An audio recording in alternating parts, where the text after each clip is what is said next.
two circles in Mombasa. Mohammed Jamal is here as a chairman, and the startups in Nakuru, Said Ali Mwangi, who is representing them. We got responses from all across the country. One of the big challenge, and they have told me, Your Excellency, that I should not leave here. I would want to share a few of those challenges. One is the issue of the pending bills.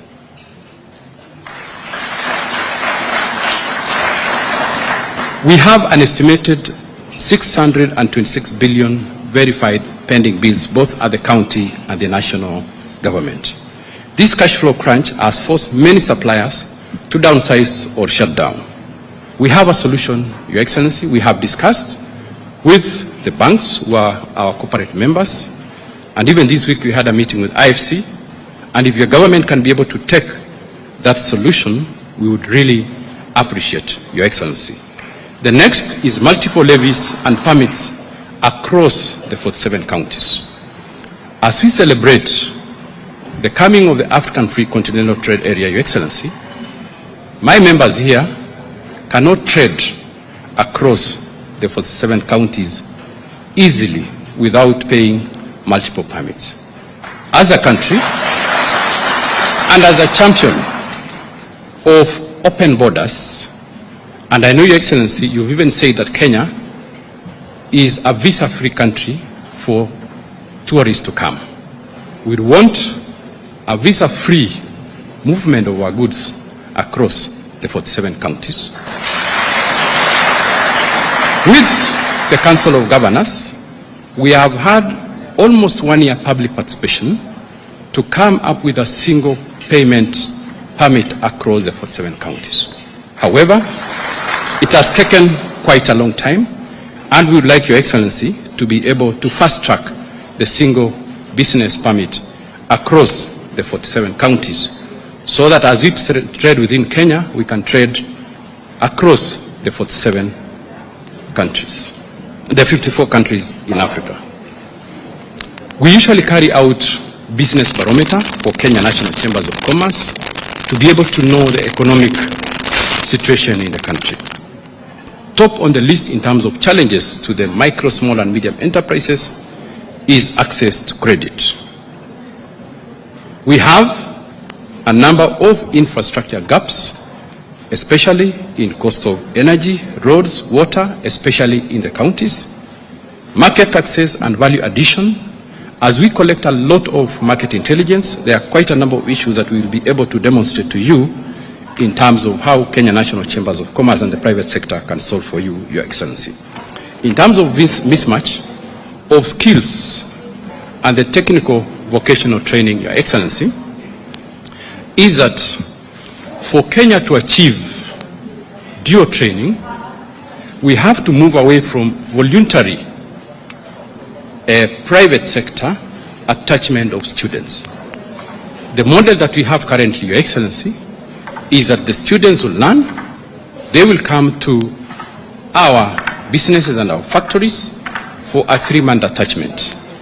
From moving around the world, we have seen, and I think we are suggesting a first kind of approach of incentives. I know your government is currently running an internship program and also is paying school fees for technical and vocational institutions. What we are proposing is tax benefits for businesses and industries that are attaching students not only when they finish their year of study, but part of that allocation you allocate to TVET, Your Excellency, is that you can allocate it in terms of tax benefit for the businesses and factories that attach students from year 1 to year 3 or until they finish their degree, Your Excellency. And that one will move away from voluntary dual training to incentive-based, and finally, when we learn from our German Chambers of Commerce, it is mandatory for businesses to be able to attach students for them to get their annual licenses. Our proposal to those challenges, Your Excellency, as I come to conclude, is that to fast-track the clearance of the pending bills of 626 billion. We know you floated an infrastructure bond of around 400 million USD. We are proposing that Kenya government can float a special corporate bond or even a pending bill bond. What will happen, Your Excellency? Immediately, you will get back 20% in terms of taxes. Secondly, the banks who are patron members who are here, the non-performing loans will go down. There is going to be a stimulus economy in the environment, and therefore will move away from the reduced liquidity that we have in Kenya right now.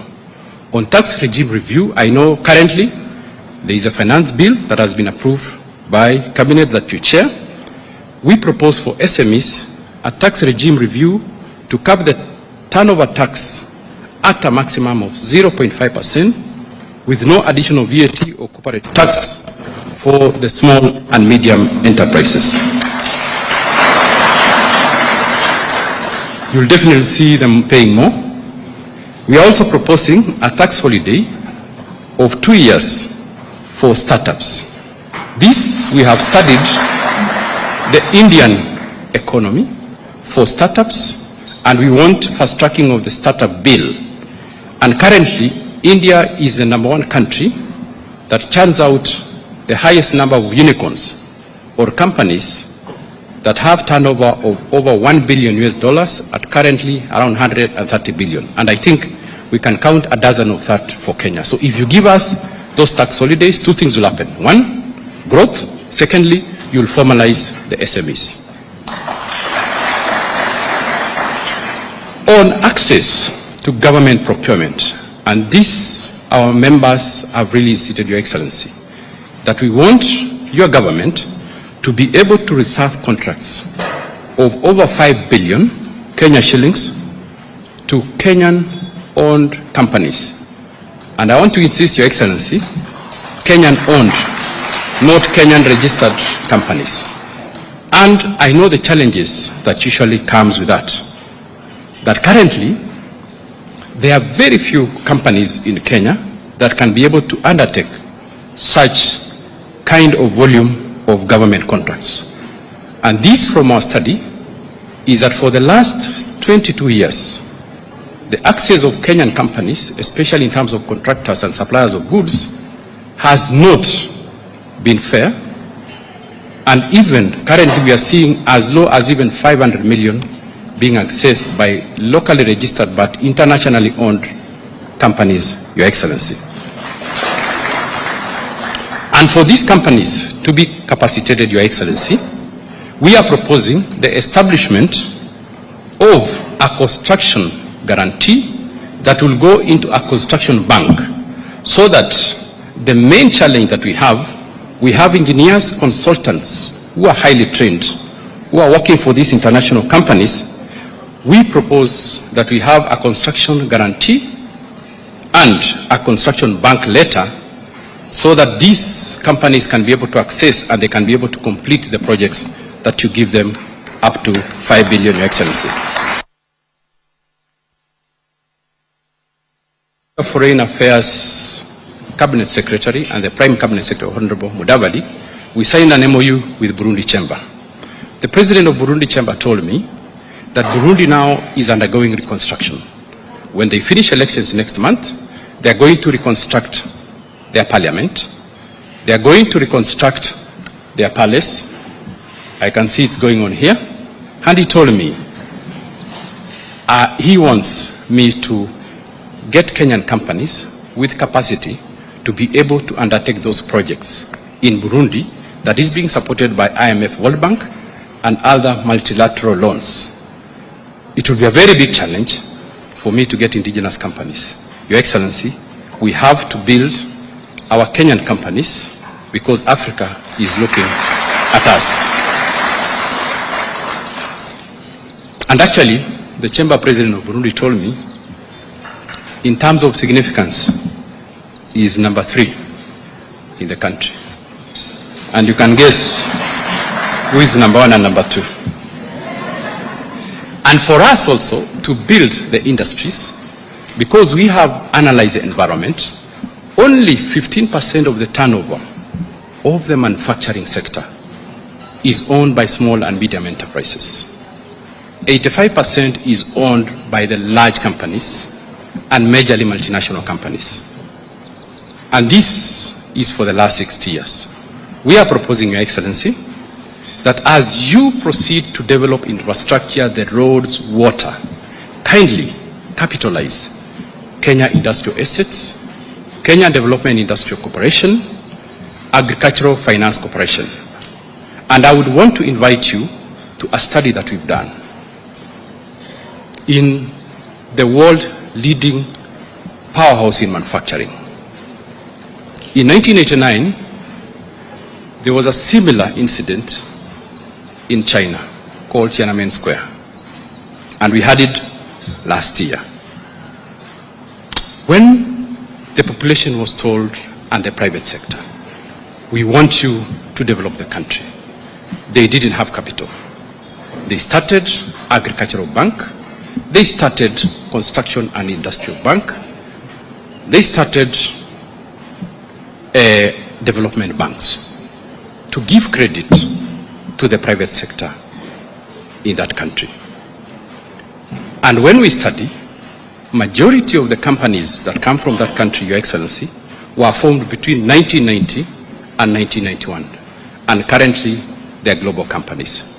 We would want to invite you, as Kenya National Chambers of Commerce, to modernize these institutions so that we can be able to grow Kenyan companies that can be able to compete globally in terms of access to credit. And we have done, we shall be demonstrating shortly as Kenya National Chambers of Commerce. We are currently issuing collateral-free, low-interest single-digit loan with support from MasterCard. We call it Jinwe program. And I would like to appreciate my predecessor, Richard Ngatia. Thank you very much. It started during COVID time. He's mentored me. Recently, we have trained over 31,000 micro businesses.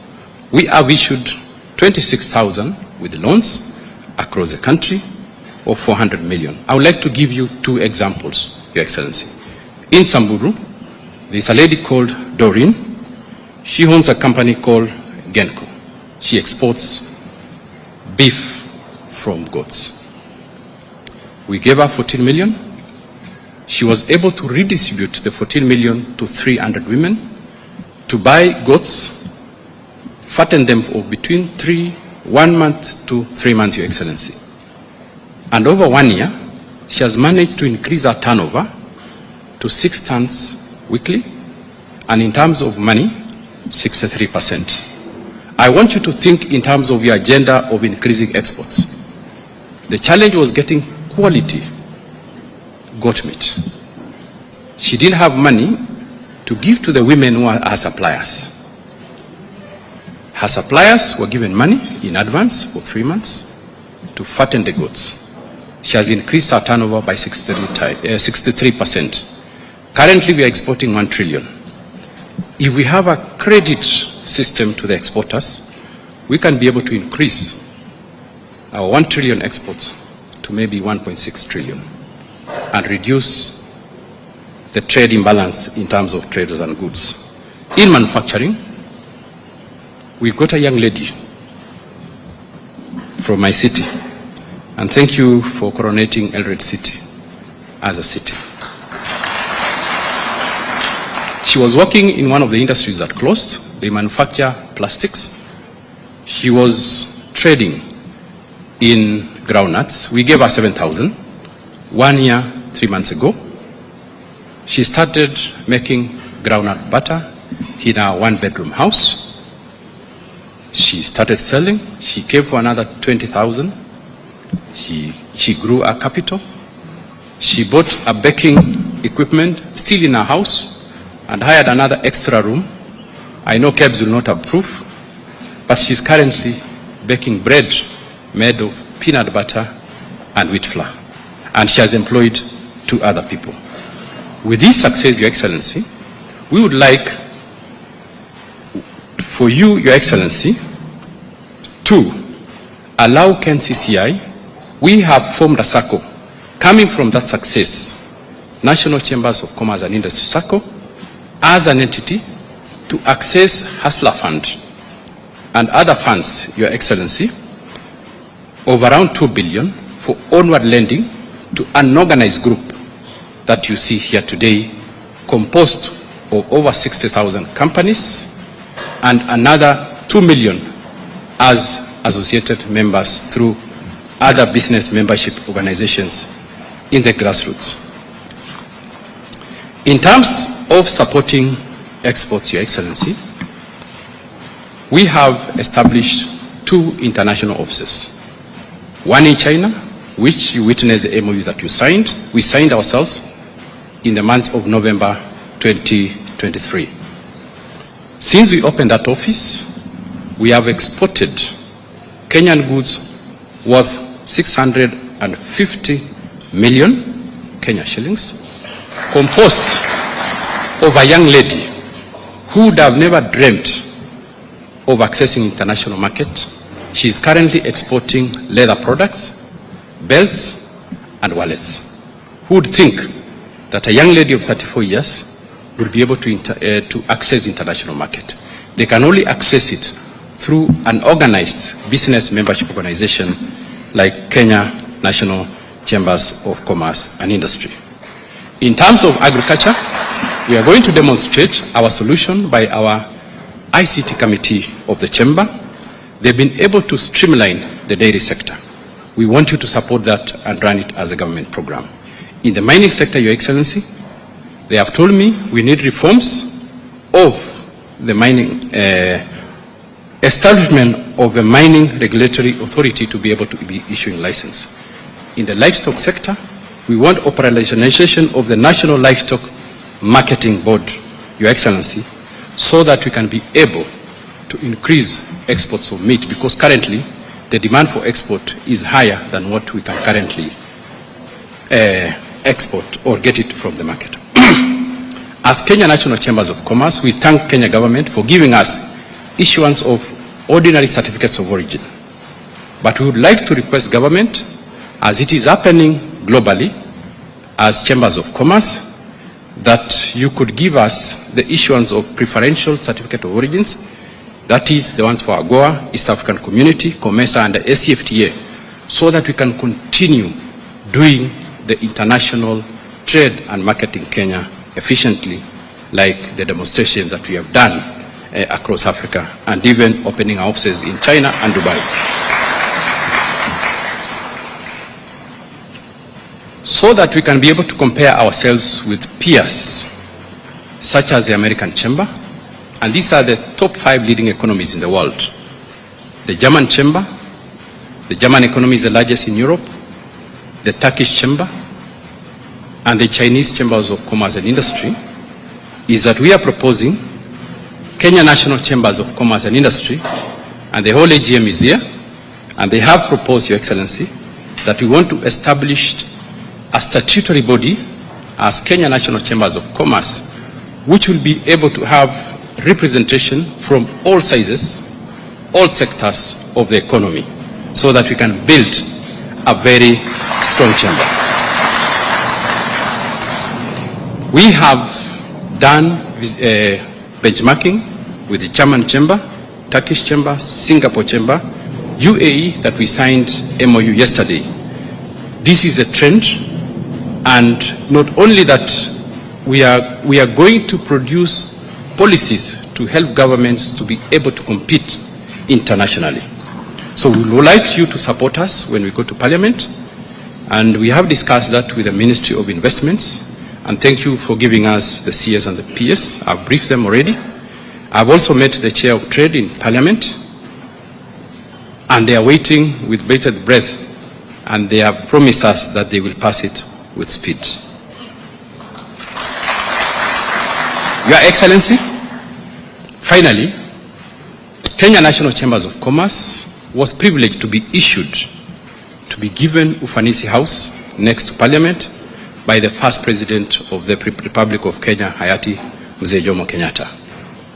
Unfortunately, in 2014, because of security reasons, there was a threat to our Kenyan Parliament, The parliamentary square was cordoned. That included our Fanisi House with other buildings. We are proposing, Your Excellency, and we have discussed this with the Speaker of the National Assembly, and we propose that we sell this building to Parliament or Kenya government, and the proceeds that we get kindly allocate as land so that we can be able to build modern offices for Kenya National Chambers of Commerce and Industry and the Convention Center, so that we stop being squatters and we are the captains of the industry. Finally, Your Excellency, we would like to present a few demonstrations of what the Chambers of Commerce and the proposals from the agriculture sector, digitization of agriculture, and reviving manufacturing sector, mining sector, and exports. As I finish, Your Excellency, I really want these teams to take 2 minutes to be able to, 2 minutes each to be able to demonstrate. And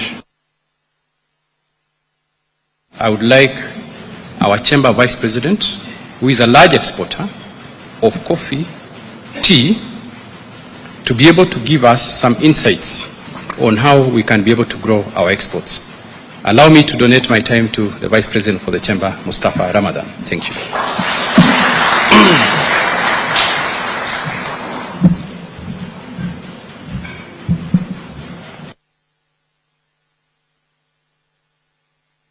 Excellency, Dr. William Samoei Ruto, President of the Republic of Kenya, CS Lee Kinyanjui, Chamber President, Dr. Eric Ruto, PS Investments, Abubakar, President of the East African Chamber, Mr. Richard Ngatia, and all the Chamber leadership from the 47 counties. Good morning. Your Excellency, let me start by thanking you for inviting the leadership to come and meet you today. In you we have a strong partner, and in the Chamber of Commerce you have a very strong partner to support you in your agenda. And I want to start by saying Kenya belongs to all of us, and as has been said before, ask not what your country can do for you, but what you can do for your country. And that is one of the agendas that actually brings us here today. I will be very brief regarding exports. I saw a proposal recently to zero rate packaging material for tea. This will go a long way in value addition. I mean, as we all know, VAT refunds take a lot of time, so this zero rating will go a long way in supporting businesses' value add. And I want, Your Excellency, as you have given us your hand with that proposal, I want to propose, since we have all the AGM here, and I will start with myself, we will meet you halfway. I want to propose a common user facility. Okay? Because we can, if we want to support our businesses and our small scale and SMEs to grow, we have to give them the support for them to reach the next level. We can either be comfortable and say, wacha wafanye biashara vile wanafanya, to continue selling tea in sacks, or we can help and support them build with the right infrastructure to value add tea. Not a lot of businesses, especially the small ones, can afford 70 million shillings to buy an EMA tea bag machine. So, as a Chamber of Commerce, and I will be donating the first tea bag machine to that common user facility.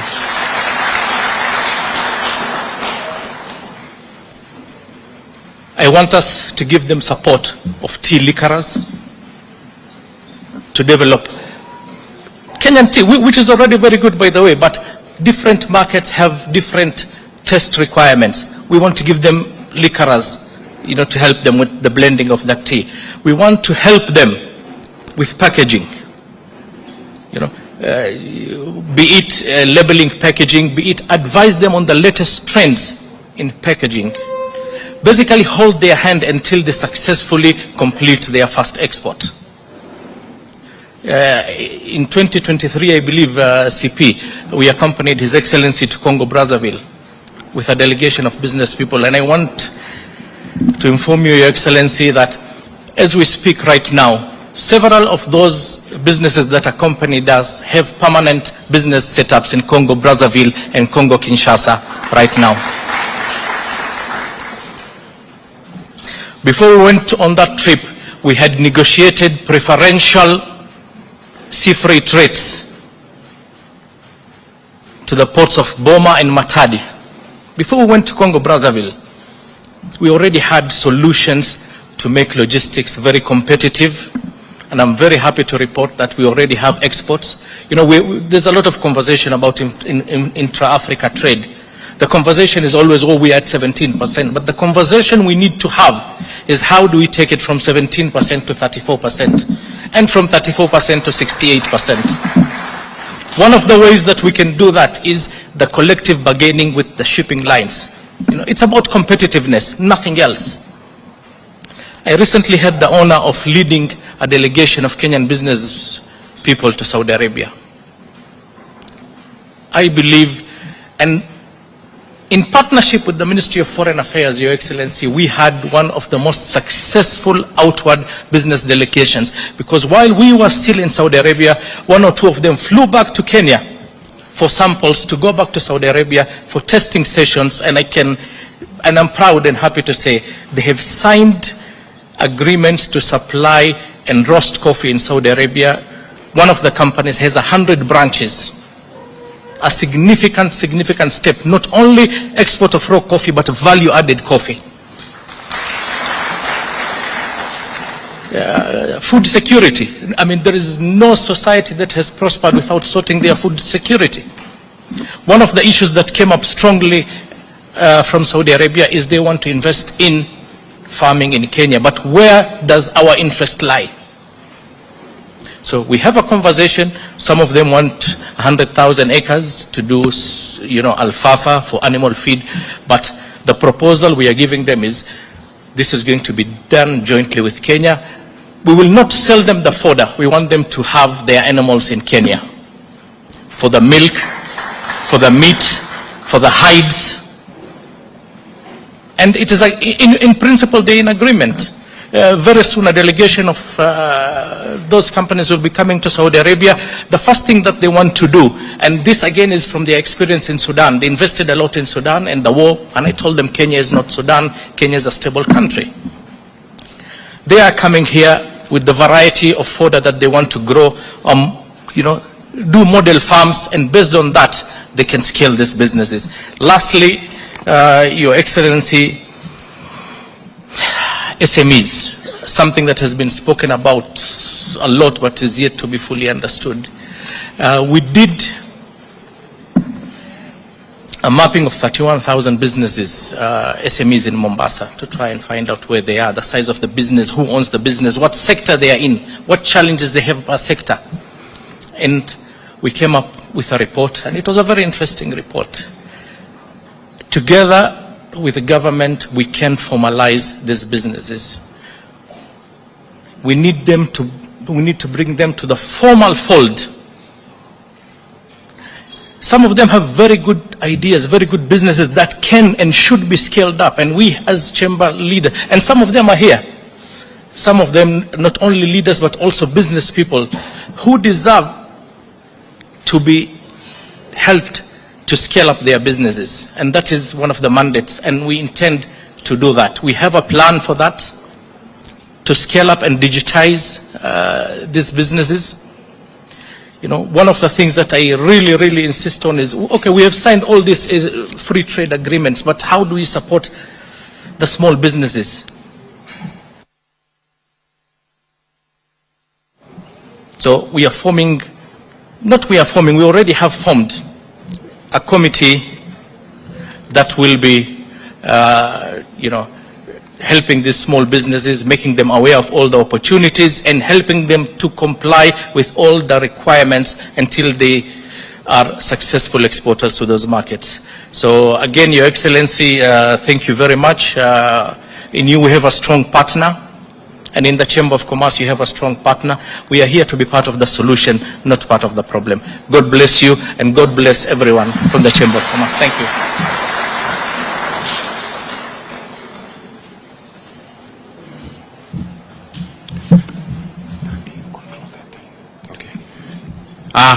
Thank you very much, Mustafa Ramadan. Your Excellency, allow me, because I know we are pressed for time, 3 minutes each, just as a demonstration in the digital transformation in agriculture.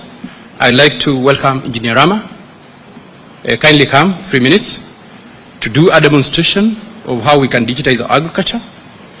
Secondly, the manufacturing sector. Mr. Kihia Mwangi, please be upstanding. And be followed by the mining sector reforms for youth, employment, and local prosperity. Mr. Tiampati, thank you. Thank you very much. Yeah, Your Excellency, my name is Rama Madiba. I chair the ICT committee at the Kenya National Chamber of Commerce. And I'm here, Your Excellency, to demonstrate what technology can do to transform agriculture. So making a presentation on the digital, building the digital economy in agriculture, a focus in the dairy sector. As we speak, Your Excellency, we have digitalized 35 cooperatives with 42,450 farmers across 7 counties, Your Excellency. And Your Excellency, there is a saying that says that technology democratizes consumption, but it consolidates production. We are using this technology, Your Excellency, to aggregate. And why the dairy sector? Dairy sector is very significant because, and I know you have the numbers, it contributes 453 billion shillings to our economy annually. And Your Excellency, in terms of employment at the farm level, dairy contributes, it employs, for every 1,000 liters of milk, it employs 23 farmers. Now, those 23 farmers go ahead to employ a further 50 employees, 3 casuals. So at the farm level, Your Excellency, we employ 77 people for every 1,000 liters. Those are just 20 of the 50-liter jerry cans that we see. Your Excellency, if we process that 1,000 liters, we create another 13 jobs. But if it's sold in the informal market, we create an additional 18 jobs. Your Excellency, what are we saying? We are saying that if we use technology and we transform the dairy sector, every 1,000 liters is going to employ as much as 95 people. And Your Excellency, and those are the numbers. Your Excellency, I would like to show you a case of one of the cooperatives that has undergone digital transformation. And that cooperative is called Tuya Cooperative in Kapseret Sub-County. Your Excellency, before the intervention of technology and digital transformation, that the cooperative used to aggregate a total of 1,700 liters daily. But 8 months later, Your Excellency, we have moved that in that cooperative to 5,000. Why? Because farmers have more trust in the cooperative, and therefore they have brought more milk. Another reason, Your Excellency, is that because of the linkages between aggregation and the feed, Your Excellency, farmers have access to feed, and therefore they produce more. Your Excellency, as you can see, when we started at the baseline, what appears as April, the cooperative used to aggregate a total of 53,000 liters, which is worth 2.6 million. Undergoing the digital transformation, Your Excellency, if you can, I can draw your attention to the month of January, where the same cooperative then aggregated a total of 150,382, which is worth 7.5 million Kenya shillings. Your Excellency, when it gets to payment time, and the chairman of that cooperative makes his payment, the economy of Tuyo feels that actually there's something that has happened, and the SMEs that are there feel it. And Your Excellency, those are the in terms of daily production from 1,799 to currently we are doing 4,000 because we are recovering from the dry spell. Next. Yeah. More importantly there, Your Excellency, is that when we touch feed, that is when we are really moving the needle in matters dairy production. So you see that the feed being purchased by farmers at that cooperative has grown from 141,000 a month to in February 505,000 in that month, meaning that this feed came in handy to mitigate the effects of the dry season. And all this is as a result of the digital transformation. You can see the numbers of the farmers, how it has grown from 385. But as trust grows and people feel that my milk is not being stolen by anyone, more farmers bring milk. And it's the aggregation, Your Excellency, that we are looking for. But, Your Excellency, once we have digitalized, the next thing is, how do we aggregate services on top of the accurate and timely data? And then this is where now, Your Excellency, we became innovative, and we coined a project called Maziwa ni School Fees. Your Excellency, Maziwa ni School Fees, it's actually the fruits of digital transformation. And what happens, Your Excellency, is that if the school across the road, State House Girls, if a farmer has a child, what we would do is that we would prorate the cost of school fees into a daily contribution. So that if you're supplying 10 liters to two-year cooperative, Your Excellency, we will take off 4 liters out of that, or 3 liters. If it's 3 liters times 50 shillings, Your Excellency, that's 150 shillings every day. 150 times 30 days, that is 4,500. Your Excellency, in 10 months, you have actually paid that school fees. And it speaks, Your Excellency, to what you keep telling Kenyans about the savings culture. Because what you produce 10, but we take 3 to save into the future of your children. Your Excellency, and this is a reality. The people you can see there, that is the chairman of that particular cooperative who is issuing checks of children to the school principals. And as you can see, the principal of CMAT High School there is receiving a check from the chairman of the cooperative. And I think he's being very smart, because he would have otherwise sent the child home or wait for a promise of a lump sum payment from a farmer that might not come. Your Excellency, I don't think it can get more bottom than it already is, as you can see from the schools there. Your Excellency, what are we asking? We're asking that we know that your Department of Livestock is currently procuring 230 coolers. We would like to partner, we are requesting to partner with you, Your Excellency, in terms of taking the success story of Tuyo across to make 230 centers of excellence across the 25 counties. Your Excellency, we have proven ourselves, and we are requesting that you can partner and work closely with us, because we have the right experience in deploying technology, and which is really very farmer-centric. And Your Excellency, what are the impact numbers for that? We have calculated the 230 coolers have an installed capacity of 475,000 liters.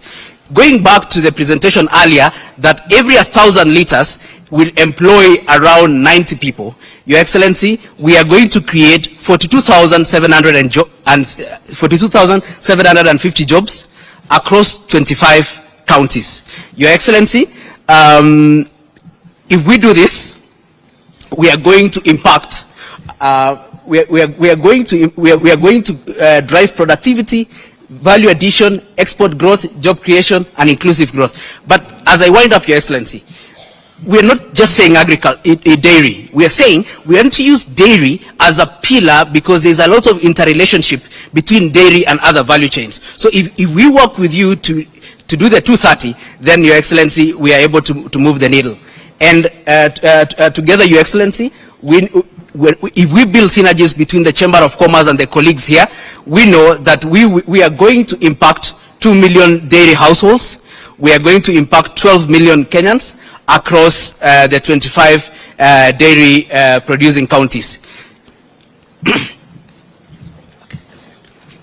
Thank you. Your Excellency, as you can see up there, that is a photo of the launch of the Maziwa ni School Fees program that was done in Uasin Gishu, and we were privileged, Your Excellency, to have your minister, Dr. Oparanya, to launch the Maziwa ni School Fees program. But one interesting thing, Your Excellency, is that when we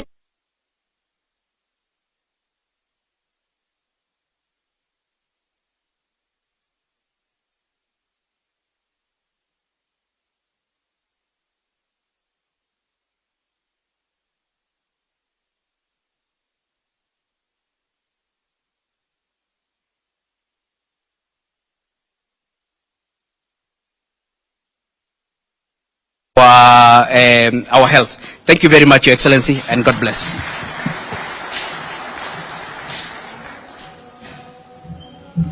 Next, Your Excellency, we'll have one more presentation on mining, and I'll request that we keep it as brief as possible. One more presentation on mining. If you can kindly approach quickly as we get ready to also now invite Waziri to come and make his remarks. Tumpigie makofi akija tafadhali. Karibu.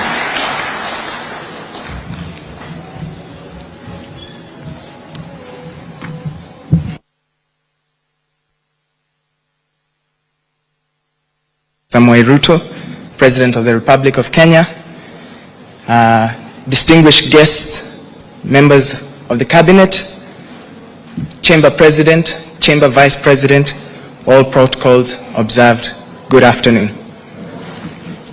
Now, my name is Joshua Tiampati, and I might be the youngest person in this room, and so I stand here with confidence as the Vice Chairman of the Mining Committee at the Kenya National Chamber of Commerce and Industry.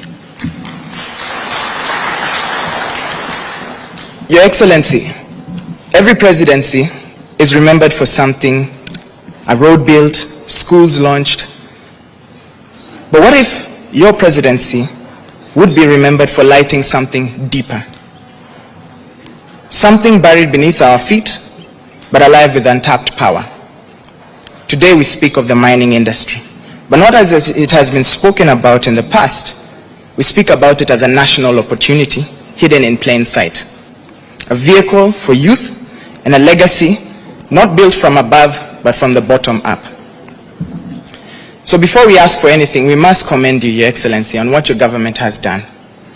In 2023, October, your government took swift action to lift the moratorium that has suspended all mining activity across the country since 2019. This decision has opened doors and has rekindled hope. Kenya is ready for responsible mining investment, and of course, even the cadastre system that issues licensing has been a method that we have used to streamline licensing in the country. Your Excellency, we give you your flowers. Now, Your Excellency, I want you to picture this. A young man, 26 years old, in Ikolomani, wakes up at 4:30 a.m., descends into a narrow pit, only with a pickaxe, no helmet, no license, but with hope. He does this every day, trying to feed his family. He's not a criminal, he's not a rebel, he's one of the million. 1 million artisanal miners across the country, with 5 million mouths to feed.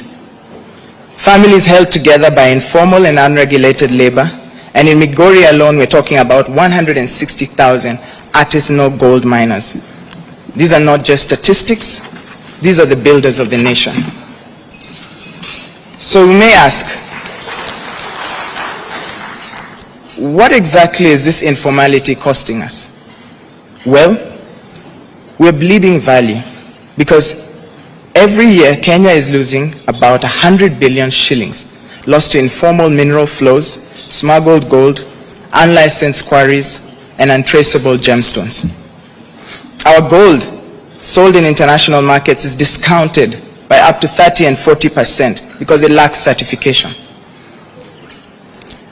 But we do not have to imagine what success looks like. We have already seen it. Take base titanium, for example. Within 17 square kilometers, was able to run an operation that contributed approximately 600 million USD to our national economy. For perspective, Your Excellency, Kenya spans 580,367 square kilometers. If you divide that by 17, you get potentially 34,133 mining operations. Now, realistically speaking, we can't mine the whole country. But if we take a fraction, assuming an eighth, and divided that, we would get about 4,266 mining operations in the country. Times that by base titanium's contribution, we're talking of 2.56 trillion USD to our national GDP. Now, we are not talking about, thank you. At that point, we cease talking about regional hegemony. At that point, we are talking as a global superpower. We talked of the chamber's strength. And this is what we can actualize in our country. So the point is simple. This isn't a dream, it is a decision. If we get this right, it doesn't just benefit miners, it benefits the whole nation. Your Excellency, youth are at the core of this move. Imagine 1.5 million youth, not unemployed, not idle, but working in geosciences, logistics, technology, and traceable trade. This fund, the Junior Mining Fund, is not merely a fund, it is a future. And Your Excellency, as the youth, we are ready, and all we need is the opening of the door. Now I cannot go, thank you. Now I cannot go without mentioning KNCCI's role and impact. As you can see, our chamber president very joyfully there pictured. The chamber has been driving visibility for this sector in all its engagements, both locally and externally. But Your Excellency, there are challenges in the regulation and the issuance of licenses. So Your Excellency, we are here to propose something. One is to fast track the Mining Amendment Bill that establishes the Mineral Rights Regulatory Authority.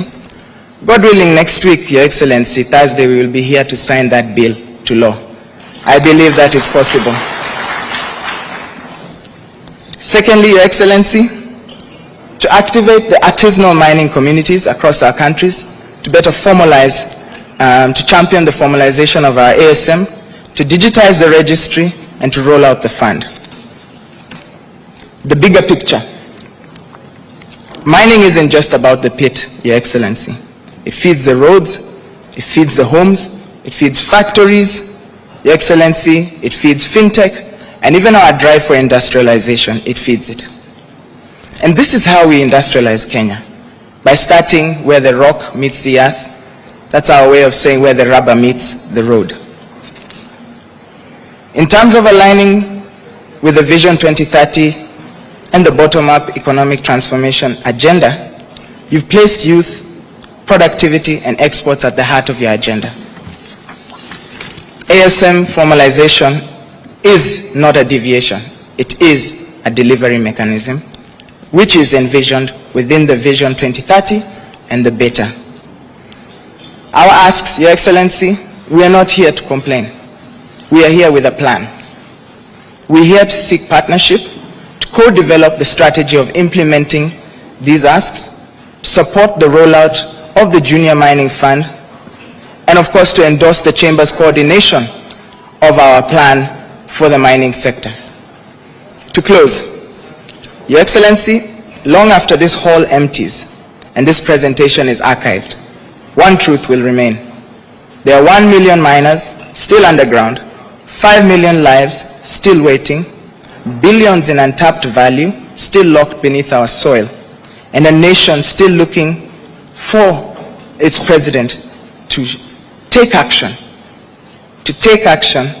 and to dig into our destiny. I am reminded of a national inflection point. The great leader of Singapore, Lee Kuan Yew, remembered as one of the most visionary leaders in the 20th century, transformed the nation of Singapore. Your Excellency, today right here is a moment of a national inflection, which I believe you can champion.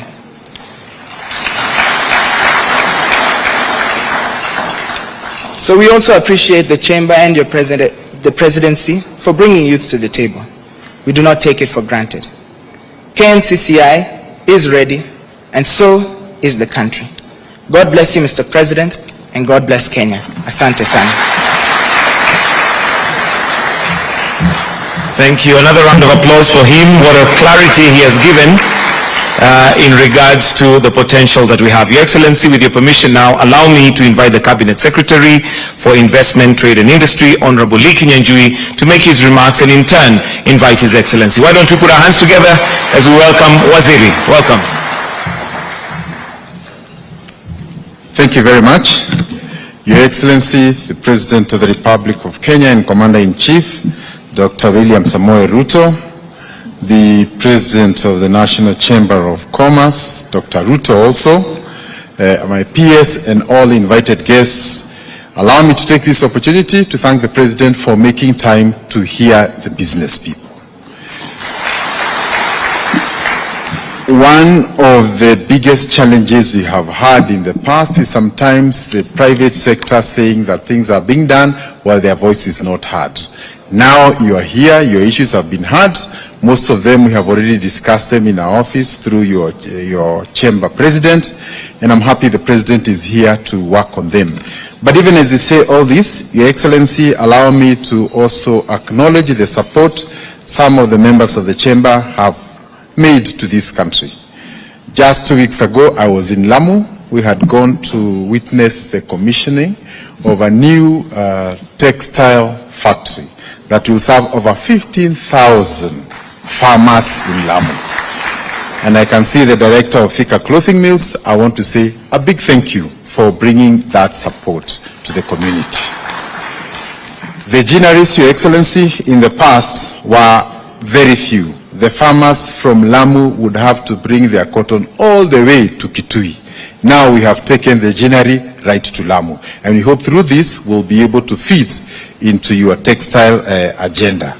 I don't want to say much. Allow me to just tell the business people that at the time when history is made, people are not conscious of it.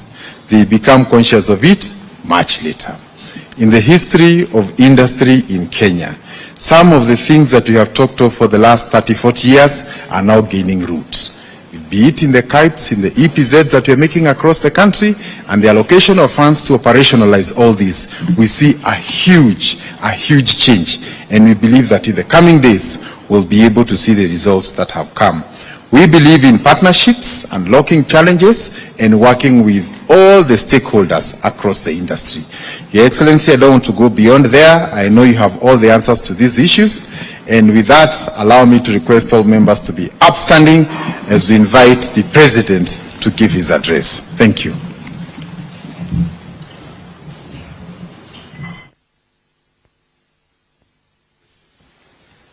Thank you very much, Waziri.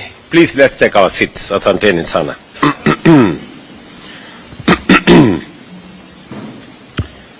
Chamber President and Vice President, members of our Chamber of Commerce from all the 47 countries, good afternoon. Hamjambo. First, let me take this opportunity to welcome you to this meeting. I did have a conversation with the Chamber President a few weeks ago. After we signed several agreements and had interactions in different parts of the world with different chambers of commerce, and I thought it was an opportune moment for us to have this meeting. And I remember when I called the chamber president and asked him how possible it was to have a meeting with the chamber. We had different suggestions and different configurations, whether we should make this a joint meeting between the chamber and KEPSHA, or whether we should have a smaller meeting, or whether we should have a bigger meeting. Finally, we agreed to have this big meeting. First, so that we can align, we can align ourselves with the broader picture.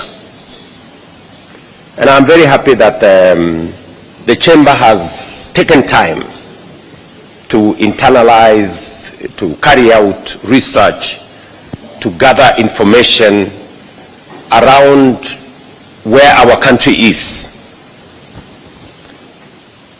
You are very much aware that because of dynamics beyond our country, the global economy is slowed down because of matters COVID, because of matters wars elsewhere in the world. And as a result, we became victims of different global dynamics. High interest rates, difficult situations on prices of commodities going up. And as a result, not just did our economy slow down, but our economy was affected in very significant ways. And when I came into office, my first assignment became to stabilize the economy. That became my first assignment. And I had to make very difficult decisions that many people were not very happy with me, but I didn't have a choice. I had to make some difficult decisions of slowing down on our borrowing, making sure that we control government expenditure. I remember the first meeting I had in that building there was how we are going to cut down the budget by 300 billion shillings. And even our development partners did not see how we are going to achieve that. But it was the decision that had to be made by somebody. And unfortunately, it happened to be me at that point. And so I had to make that decision. And so we have managed over the last 3 years to tame the effects, negative effects against our economy. And we have made some decisions. We've had to cut down on subsidies. We had unga subsidies, we had fuel subsidies, we had different kinds of outlay of public resources. We've had even to slow down on some of our development programs, including some of our stalled roads, just to contain our economy and to make sure that we contain inflation and we manage the negative effects on our economy. Because of the difficult decisions we've made, today we can comfortably say our economy is standing on a fairly sound footing. You have said yourselves, you've seen yourselves the statistics, you know. Our inflation has come down from 9.6% in 2022 to now an average of 3.5%. That significantly helps our macro and even the people who do business with us to understand that we can make the right choices. We have also, contained the slide on the dollar from a high of 165, 167. Now it has stabilized for the last 8 months at around between 128, 129 shillings to the dollar. We have also enhanced our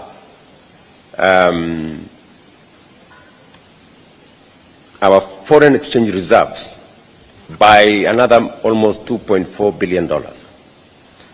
And therefore, our treasury bills have come down from 18% in 2022 to now 8%. The treasury bills. We're looking at an economy that is now beginning to look up. It is you, the people in business, who understand these numbers.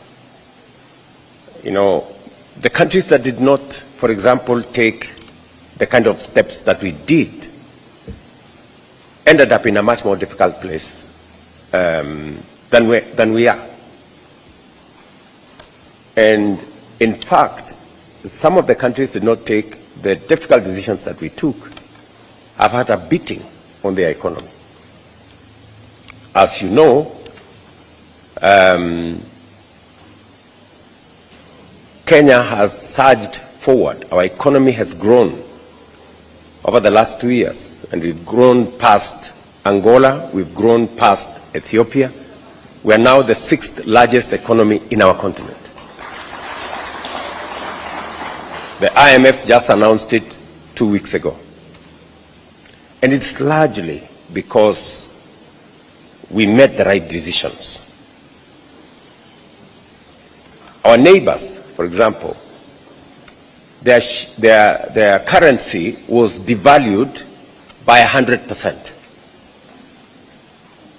Just imagine if the Kenya shilling was devalued from 130 to 260.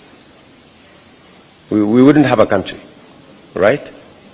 So it has taken some, painstaking decisions to make sure that we consolidate our economy.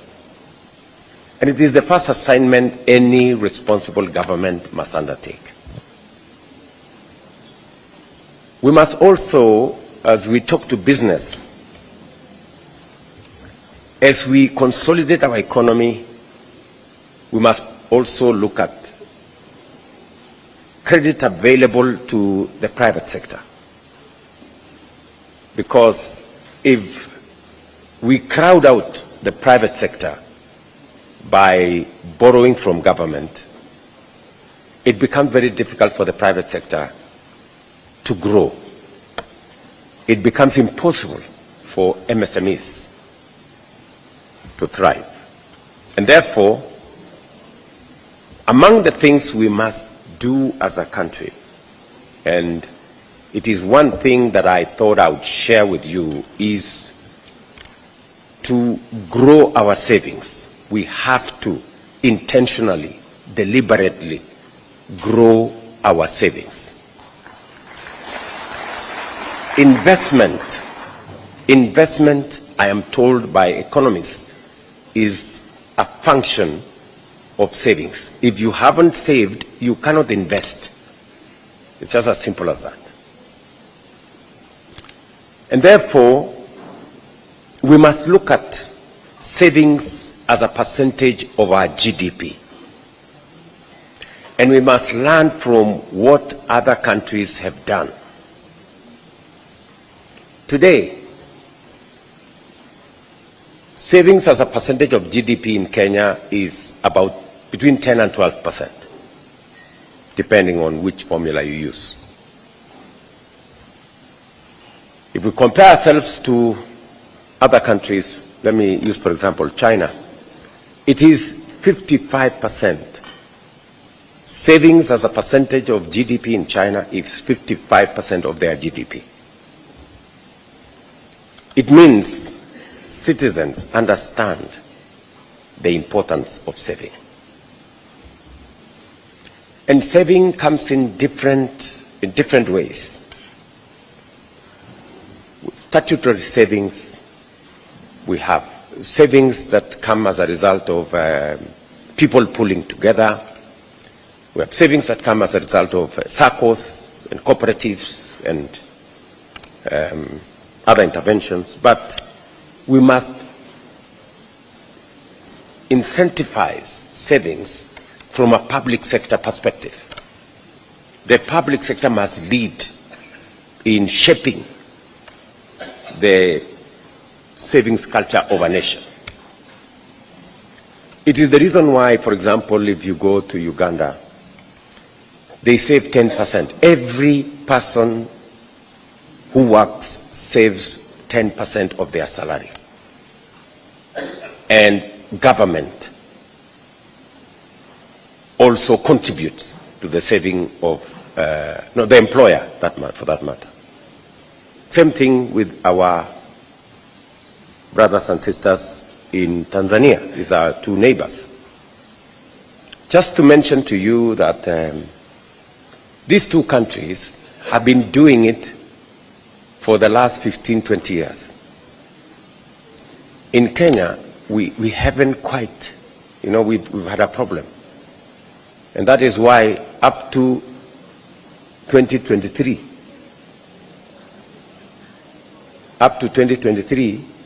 the statutory savings of employed Kenyans was about 200 shillings. Not about, it was actually 200 shillings. saved at NSSF. So the employee was saving 200 and the employer was contributing 200. So I once had a conversation with Atwoli and I asked him, honestly, what kind of saving are we going to have if you save 200 shillings? No wonder Kenya is listed among, I think it's number 93 among the countries that have the highest old age poverty. After somebody works for 40 years, 50 years, their total saving is 100,000. So you give somebody 100,000 at age 60. By age 63, they are dead. Because 100,000 cannot keep anybody anywhere. That's what it is. And so we made the decision in 2014 that we are going to change our savings culture. And I remember we went to Parliament, we changed the law, but as it would be in Kenya, it was taken to court, and for 9 years, we couldn't move it. So when I came to office, my first assignment was to call the fellows who had taken us to court and to look at them in the eye and ask them, really? You want us to continue saving 200 shillings? Is that what you're saying? Luckily, we managed to settle matters. And I can proudly say we are changing the savings infrastructure of our country. Just for numbers, from independence 60 years ago up to 2023, we had saved at NSSF 320 billion shillings for 60 years. From 2023 to this year, in just 2 years, we're saving 280 billion. And that's why I said we are going to double our savings at NSSF by the end of this year. The money we saved for 60 years, we're going to double it by end of this year. And God willing, by 2027, we will have 1 trillion savings. Just tell me what's going to happen in 15 years and what's going to happen in 20 years. We're going to have a big pool of resources that can help us even enhance the credit available to the private sector.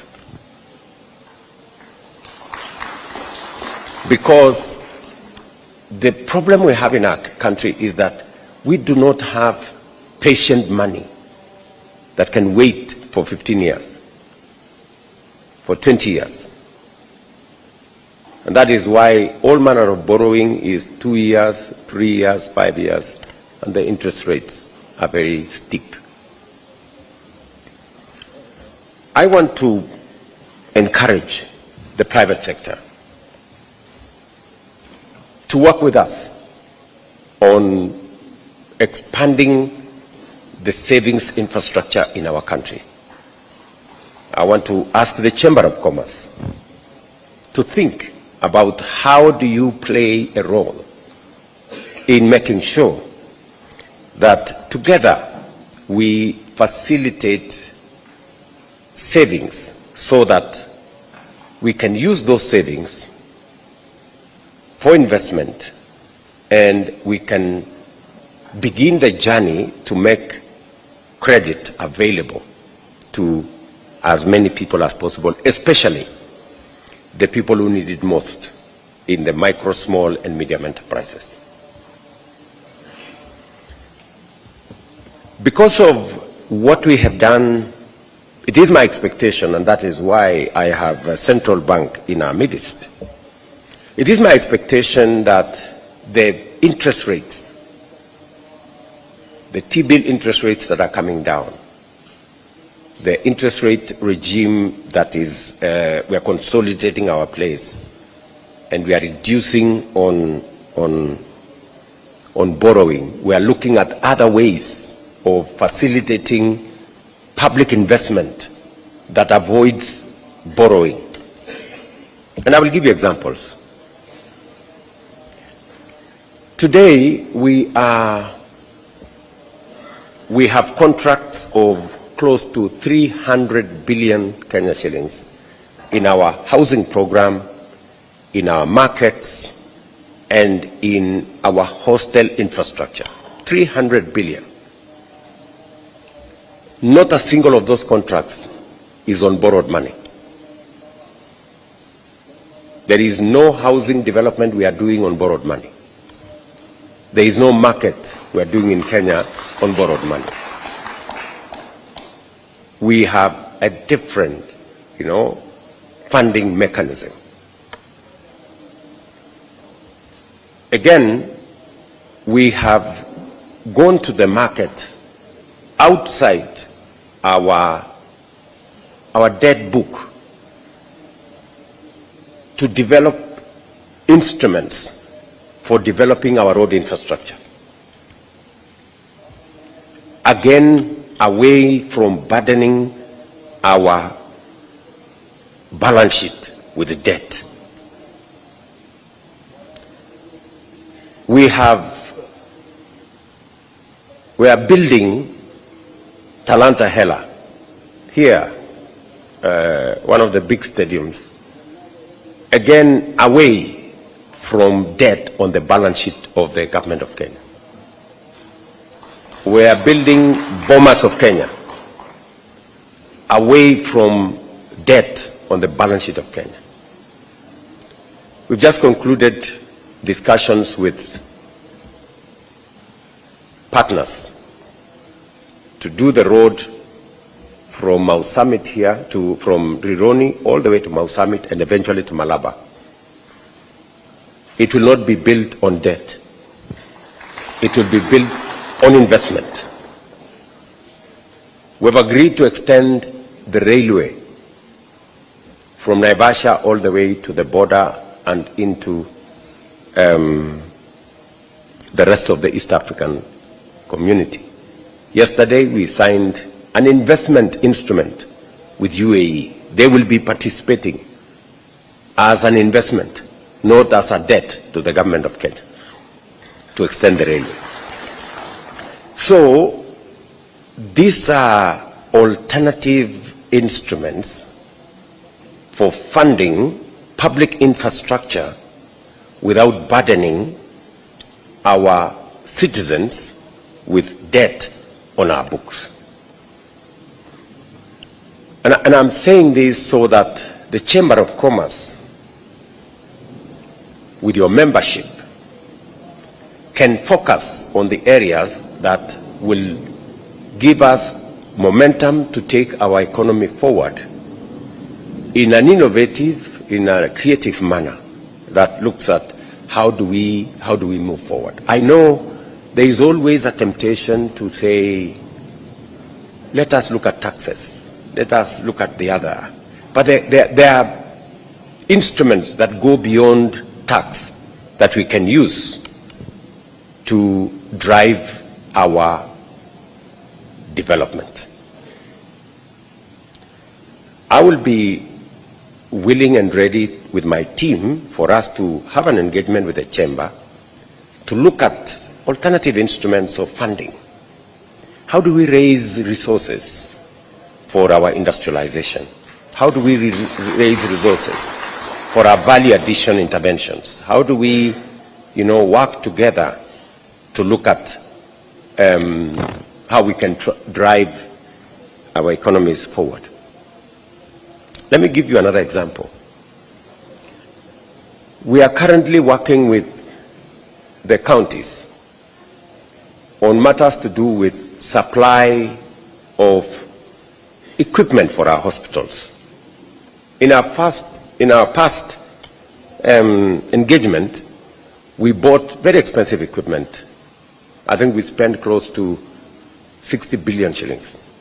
MRIs and ICU equipment and all manner of equipment. Some of them did not work, but we had already paid for them. Some of them worked sometimes, but we had already paid for them. Some of them, thankfully, 80% or thereabout worked. But this time round, we have decided to be innovative. So we sat down with the manufacturers of this equipment, and we have told them, please come and place your equipment in our hospital. We will pay as we use the equipment. For every service you charge us, we pay you. If the equipment is down, we wait. When it is up, you charge us, we pay you. And the manufacturers have agreed. We have started the deployment of equipment in our hospitals. Again, I'm trying to push the point that there are many ways that we can creatively deliver on public service without necessarily burdening ourselves with what eventually undermines our economy.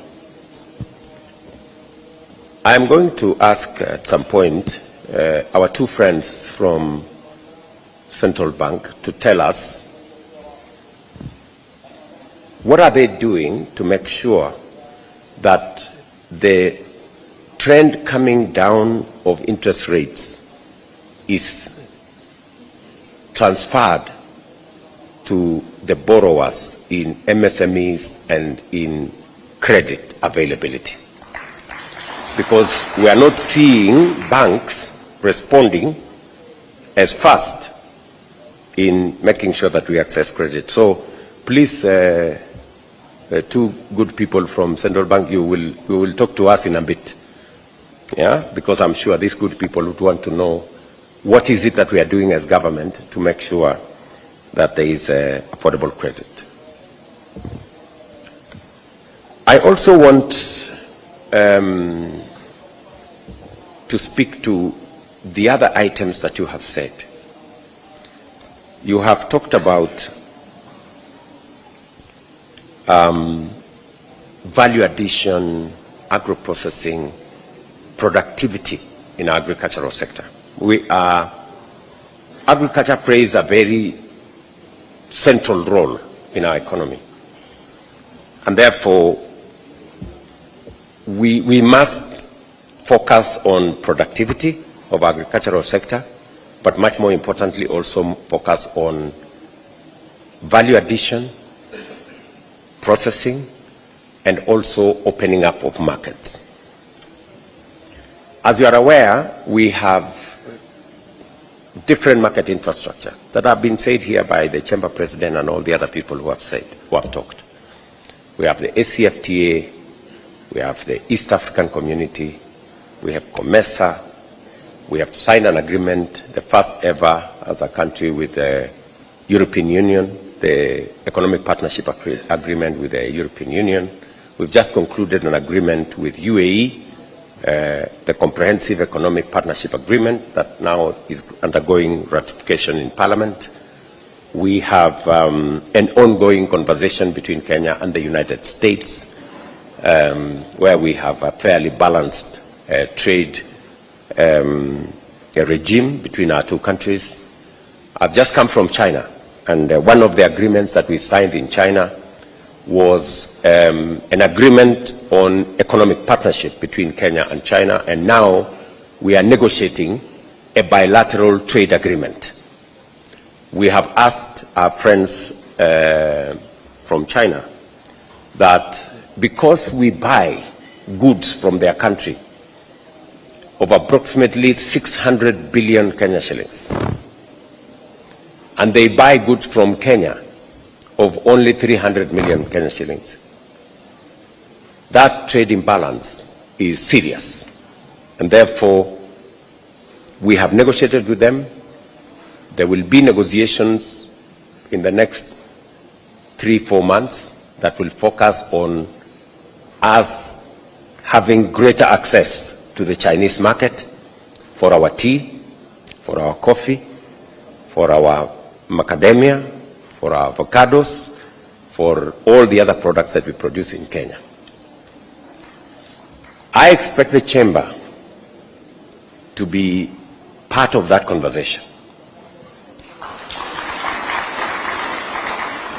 The discussions have begun, and the minister here was with me in China.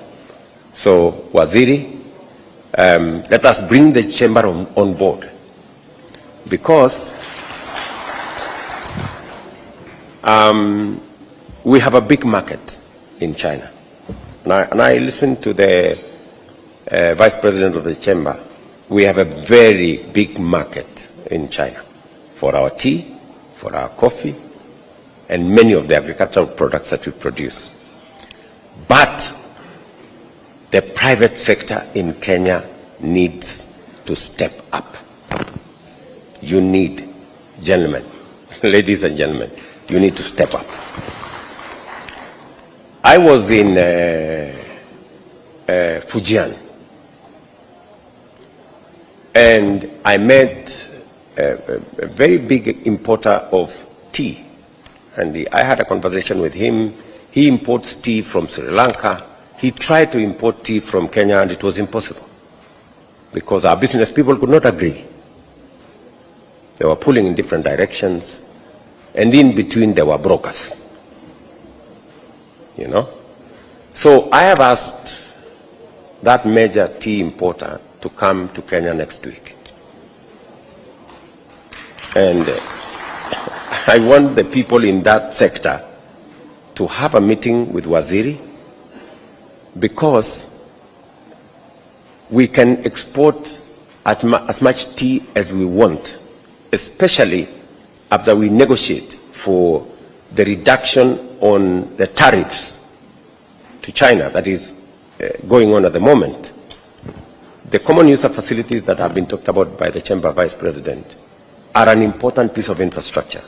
But the private sector in Kenya, the business people in Kenya, you need to step up so that we can align you and the opportunities that exist with your colleagues in the other economies.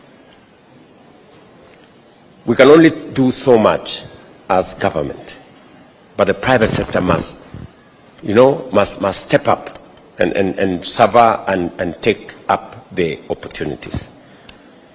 Waziri, as soon as that group of business people come, I want the people in the tea sector to sit down, and I want a comprehensive plan on how we are going to export our tea to China. And all the other products that, we have a market of 1 billion people, surely. Even if we got 1%, 10% of that, we are good.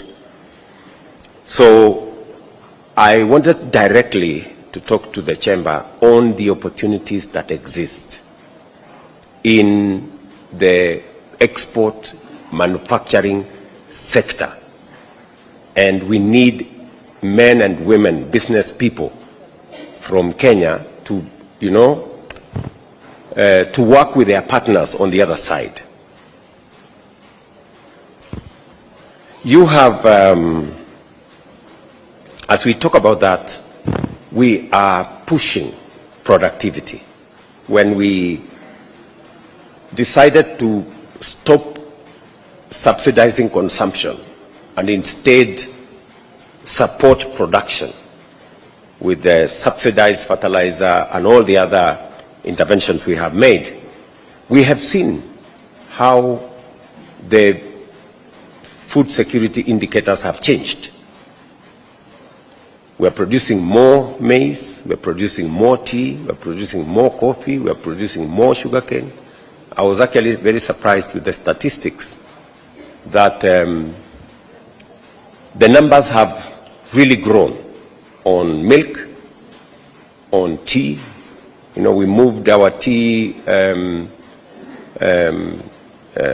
earnings from 170 billion to 215 billion this year. We have also moved our prices on coffee from an average of 50, 60 shillings a kilo to now an average of 110, 140 shillings per kilo. Our sugarcane production is growing by leaps and bounds. I am actually surprised that very many regions in Western Kenya that did not grow sugarcane, all of a sudden, I see sugarcane growing everywhere, in Bungoma, in Uasin Gishu, in Nandi County, in Trans Nzoia, and in many other parts of our country. In fact, area under sugarcane has grown in the last 2 years by 200,000 acres. And cane that is being crushed has grown from 490,000 metric tons in the last 2 years to 815,000 metric tons this year. A growth of almost 70%. And the imports of sugar into Kenya have dropped by almost 60%, in fact 70%. And we have since licensed another 4 sugar factories, private sugar factories, that are now undergoing construction. I think 2 or 3 of them will be ready before the end of this year. And we have also taken our reform into that space. We are concluding by the end of this week, we are concluding the leasing of all the government-owned sugar factories so that the private sector can bring in capital, they can bring in expertise, and help us unlock the potential in that area. We paid, for example, last year, we paid 1.7 billion shillings to government-owned sugar mills to go and pay farmers, to go and pay workers. Farmers who never supplied cane to government, and workers who did not work for government, but we went to pay for them.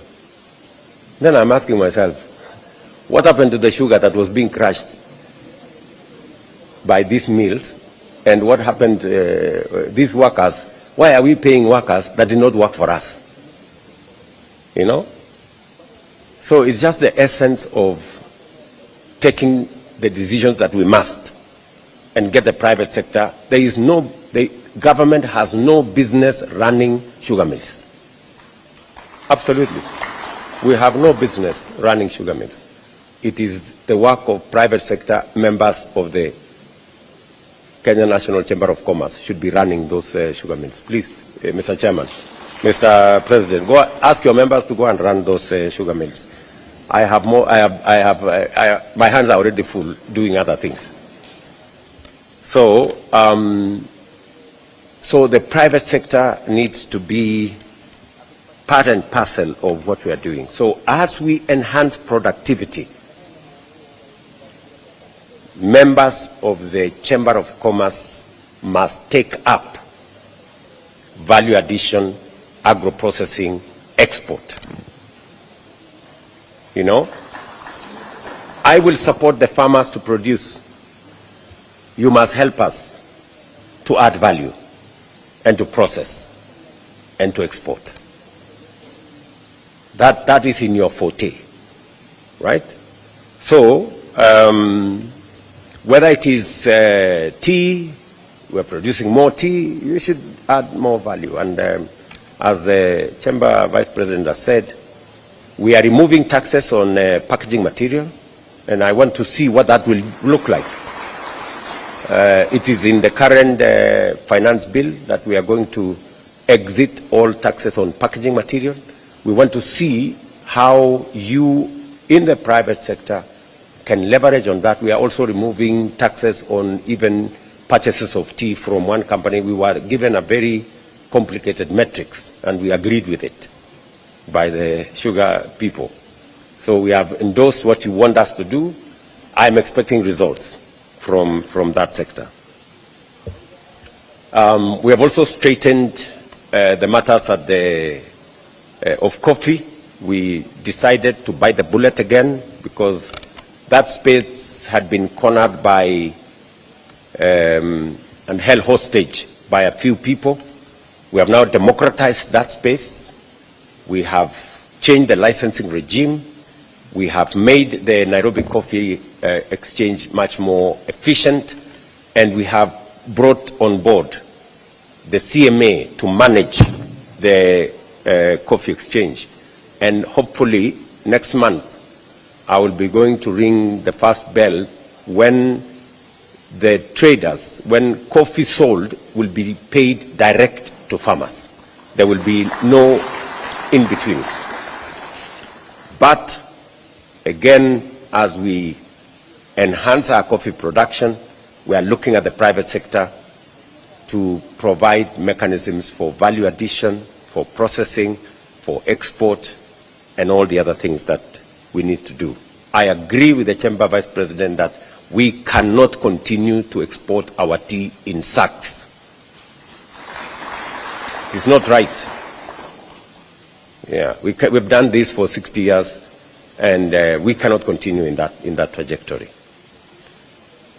Just figure out this. Sri Lanka produces half the tea we produce, but they make twice the money we make. That's what it is. They produce half the tea we produce, they make twice the money we make, which means they make 4 times for every kilo that we make. So the puzzle in there is for business people to figure out. And the Chamber must provide the way into the future for that. I wanted us to have this conversation so that I can share with you the opportunities that exist, that I see from a public perspective, from a public service perspective, and how you can take advantage of these opportunities. You are aware that we are rolling out market infrastructure. We are building 400 new fresh produce markets with cold rooms, storage, and other spaces. You must have seen one of the first ones that I launched in Susua. And we are building more modern markets in different major towns. This is our intervention to reduce post-harvest losses of the agricultural products that we produce. We have also 47 county aggregation and industrial parks.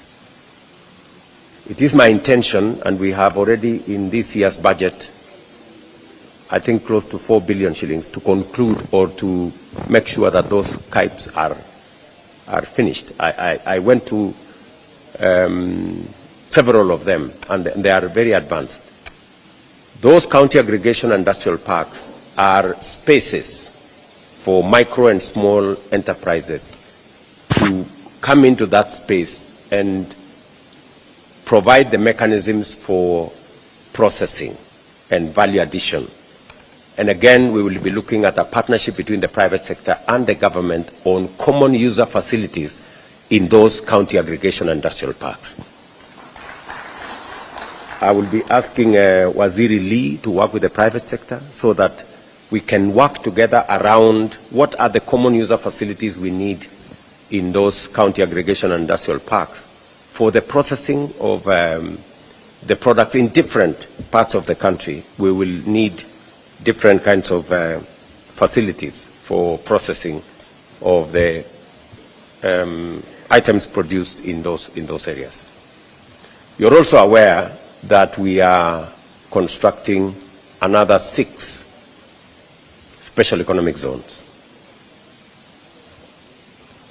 We have a big program with Afri-Exim to do Dongokundu and Naivasha. We have already invested close to 1 billion shillings in each of the 6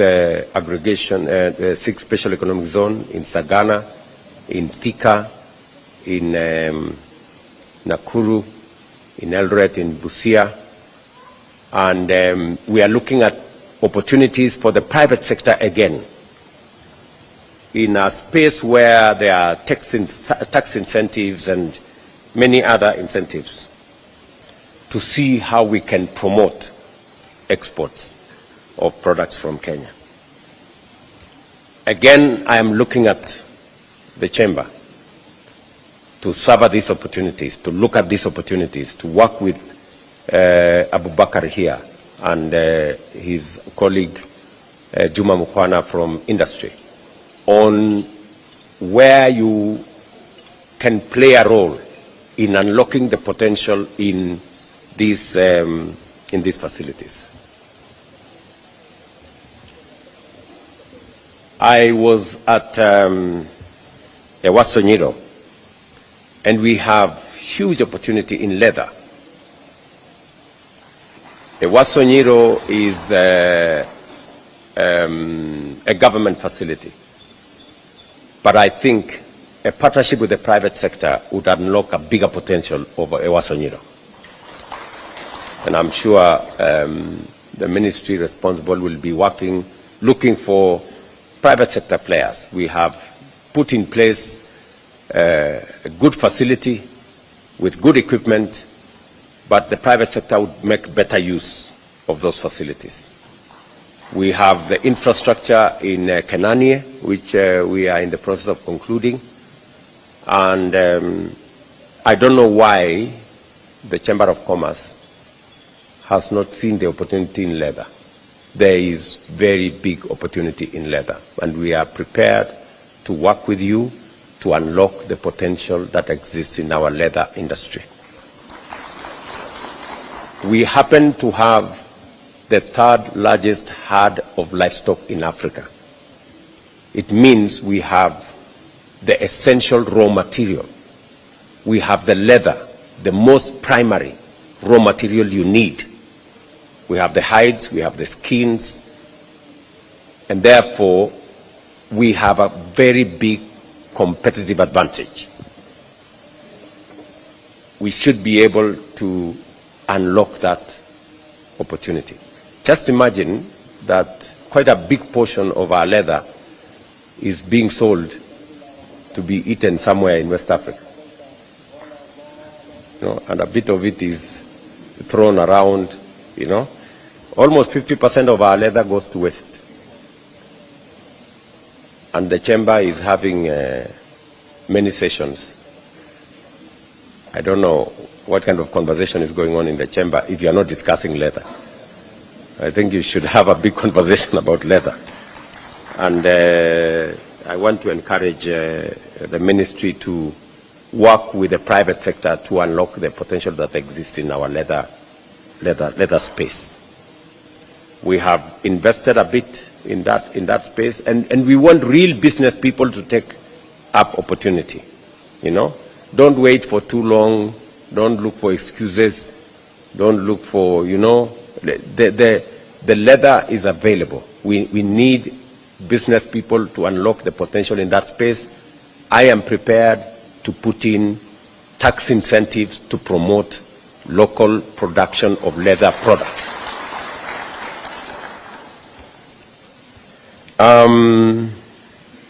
Finally, I want to respond to some of the issues that you have raised. I have it on my paper there. Somebody can bring it to me. Yeah. Thank you, Lee. Thank you very much. On the issue of pending bills, you're right. Pending bills is crippling many businesses, especially MSMEs. We have been wrestling with this matter. We've taken it through the process. Of the 600 that was mentioned by the Chamber President, 600 billion, 230 has already been has gone through the mill and approved by the Pending Bills Committee that we set up.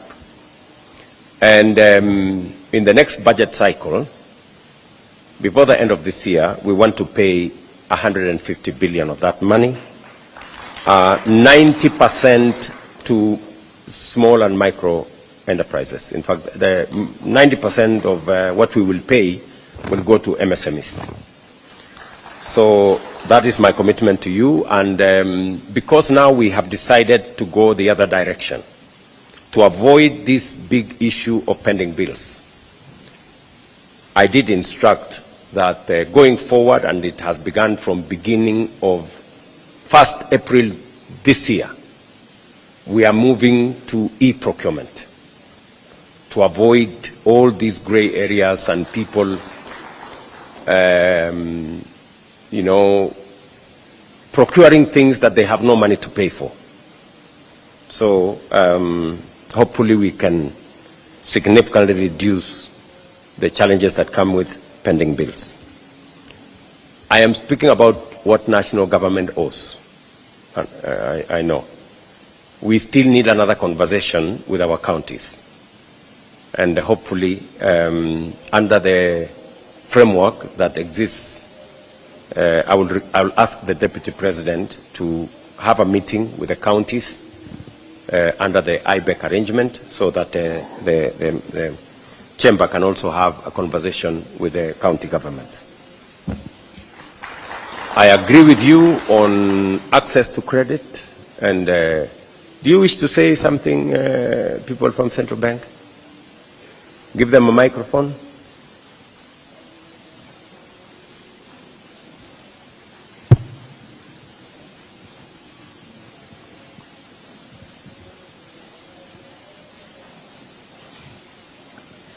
Thank you so much, Your Excellency. My name is Dr. Susan Koech, Deputy Governor, Central Bank of Kenya.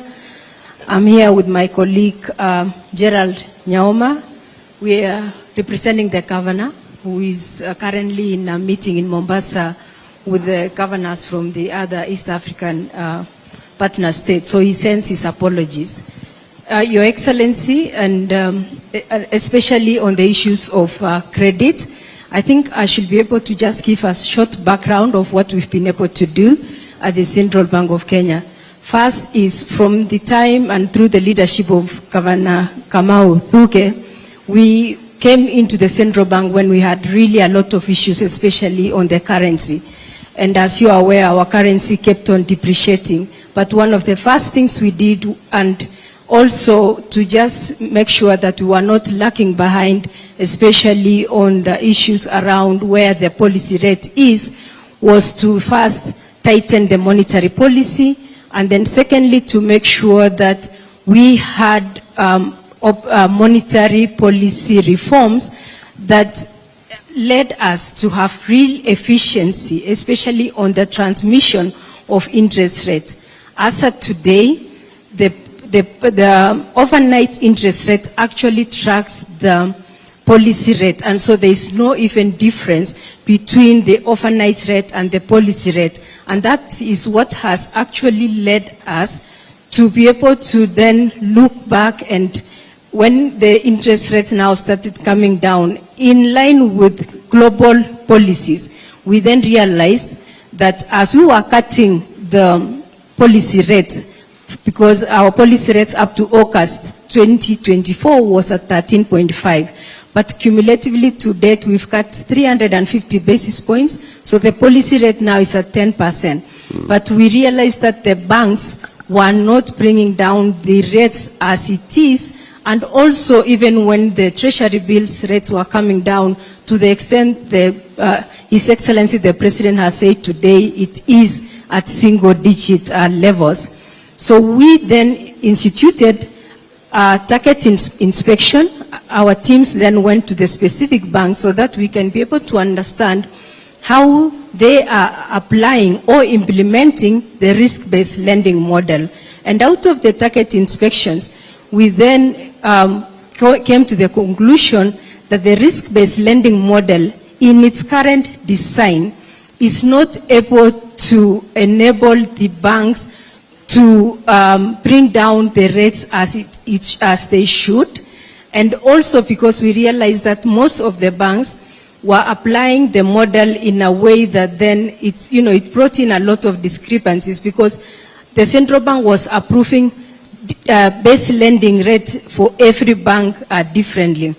And we now thought through and with consultation with the KBA, we came to the conclusion that we need a common base lending rate. And I'm sure, and because we received a number of views from most of your members through our consultative paper, which we had issued and it closed last week, we wanted now the members of the public just to be able to review our consultative paper and tell us what are their views on what needs to be done, especially on number one, the base lending rate, and then secondly, how do we make sure we have a base lending rate and then the additional items which we describe it as K, which primarily will be one, the cost of funds for the banks, secondly, return on shareholder value, and then thirdly, it will be on other costs like now employers or staff costs for the purpose of their staff. So we have gotten the feedback and we are working on those views that we have received, and we are going to work closely with KBA to make sure that we come up with a risk-based lending model that's going to serve Kenyans, not just now, but into the future. So we are seeing that there will be a lot of reforms around that to make sure that then we have affordable credit, and not just only affordable credit, but also available credits. Thank you, Your Excellency. Okay. Thank you very much. Not very many people understand numbers, so I hope you understood what she said. So our expectation, Deputy Governor, sorry, our expectation from these members who represent micro, small and medium enterprises is that we will have a regime, an interest rate regime that reflects the global and also the overall view, because many of the small and micro enterprises are treated differently by banks. A bank will give a big borrower a lower interest rate by huge margins. And there is this risk thing that keeps, quantifying it becomes very difficult. So I hope in the engagement you currently have with the private sector, we should be able to get to a place where we can have a proper answer for these good people. And you have suggested that you need regular consultative meetings with government. And I am proposing that we do this every 4 months.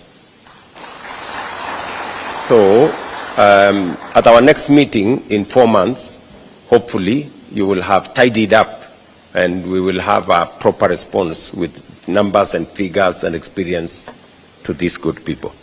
Is that okay? Do you support that we do every 4 months? I think it's a good moment. Maybe not with the big team. I think the big team was necessary today. But I think we need a much more intense engagement with a smaller team, maybe the chamber, a representative team, so that we can do that. And the minister can engage the bigger team, and then we can consolidate a smaller team that can engage with us to see how we can do things better. Market access, I have told you what we are doing about market access.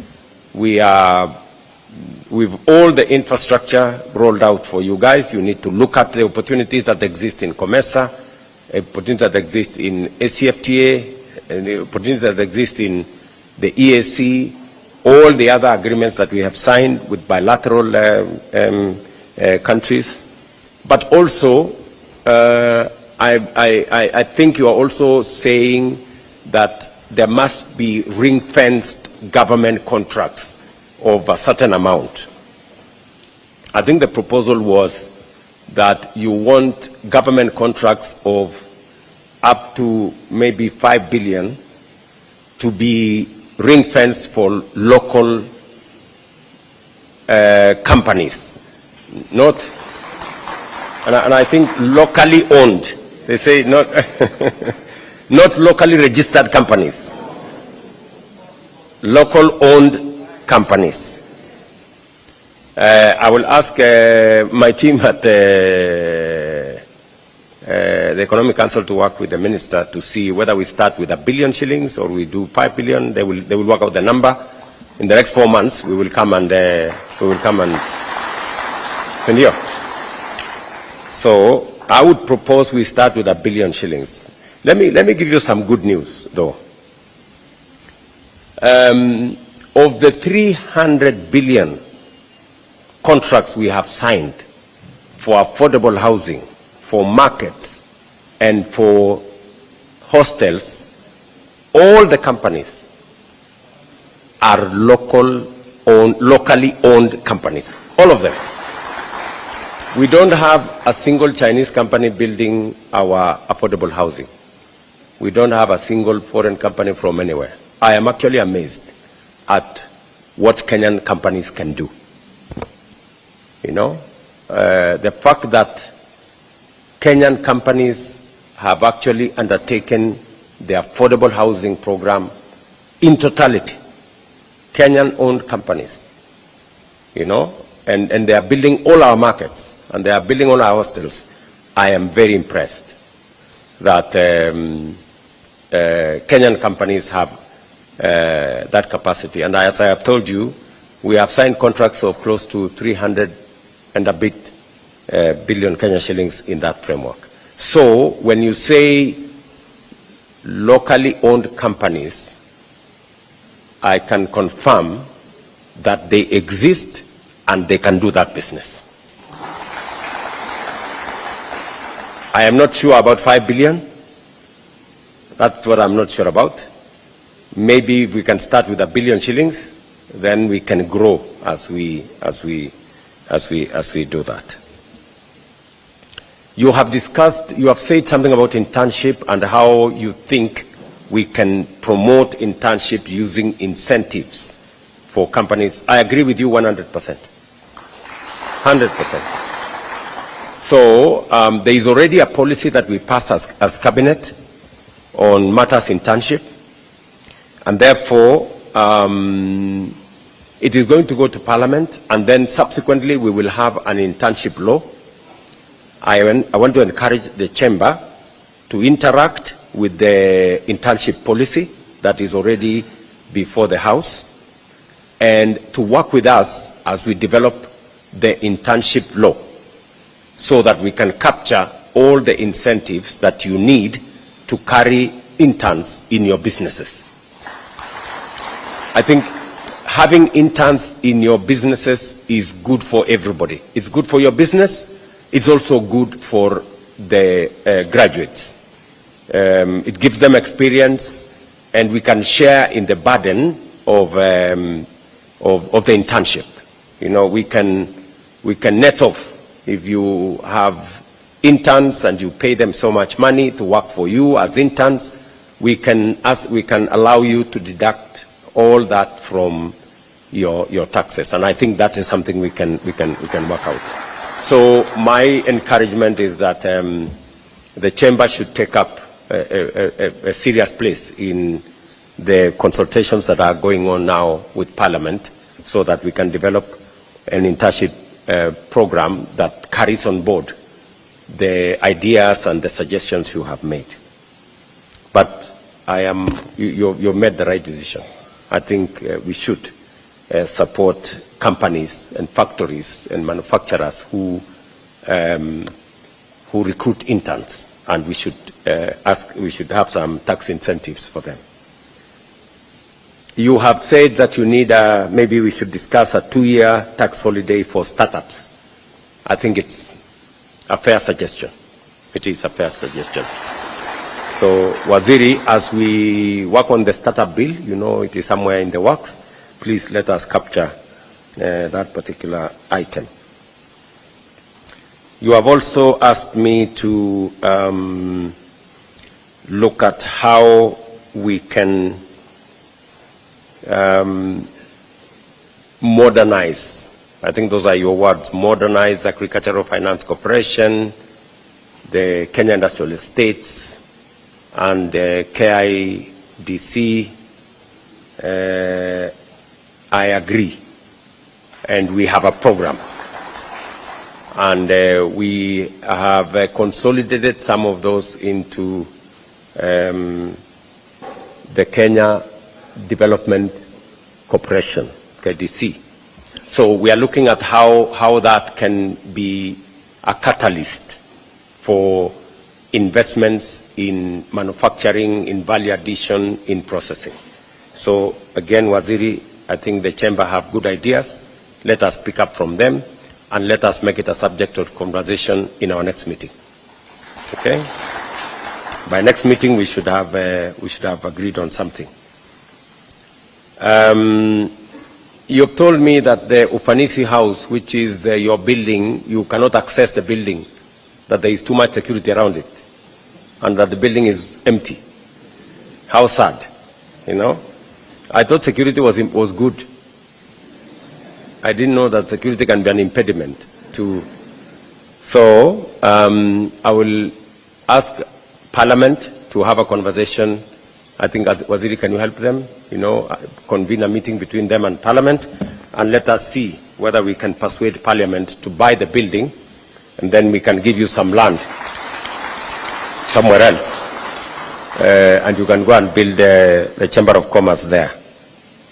You have also asked us to provide a legal framework for the Chamber of Commerce. I have absolutely no problem with a legal framework for the Chamber of Commerce.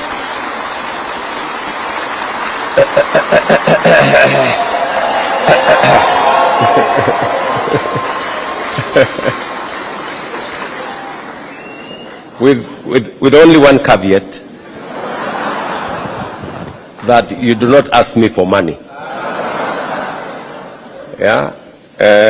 So I think just the same way we have the Law Society of Kenya recognized in statute, but we don't give them any money. They, especially for you people, you are business people, you have a lot of money. So, but I think to create a farmer foundation for the chamber, Waziri, look at what best practice elsewhere looks like in different countries, and then let us borrow best practice and let us negotiate with the chamber on what legal framework, shape and form it will take. That's a fairly straightforward issue. And finally, on the issue of internship that you have said, as we roll out our interventions on matters employment in our country, whether we are looking at the job market that we are rolling out because of the public infrastructure that we are engaged in, whether it is in our special economic zones, whether it's in our county aggregation industrial parks, the housing program, the markets program, the hostels program, or the digital jobs program that we have with ICT hubs across the country, or the labor mobility program that we have that gives Kenyans an opportunity to find opportunities for work outside Kenya. All this must be organized in such a manner that we create a big push for young people in Kenya to get opportunities to work and contribute their talent, energy, knowledge, and expertise in driving the growth of our economy, whether in all the sectors that we are focused on. And we will be looking at what the chamber can do for us to, as we push from the public sector, what private sector can do to support that effort. In any case, it is the private sector that has the greater potential of opportunities for job creation. We can support this from the public sector. The housing program we've rolled out, we have now hundreds of companies, who have those contracts, and they have workers and they have employees, and hopefully we should be able to create more enterprises from the construction sector, as we do in all the other sectors. So I know I haven't answered everything, but I have tried to answer most of the things that you asked me. However, I look forward to another engagement with you in 4 months. My office and the ministry will work together so that we can have items of agenda for that meeting, and hopefully by the time we come to that meeting later this year, we will have ticked the boxes on some of the things we will have done in between. Maybe I can take a question or two if there is anybody who has any question to ask. Yes, at the back there.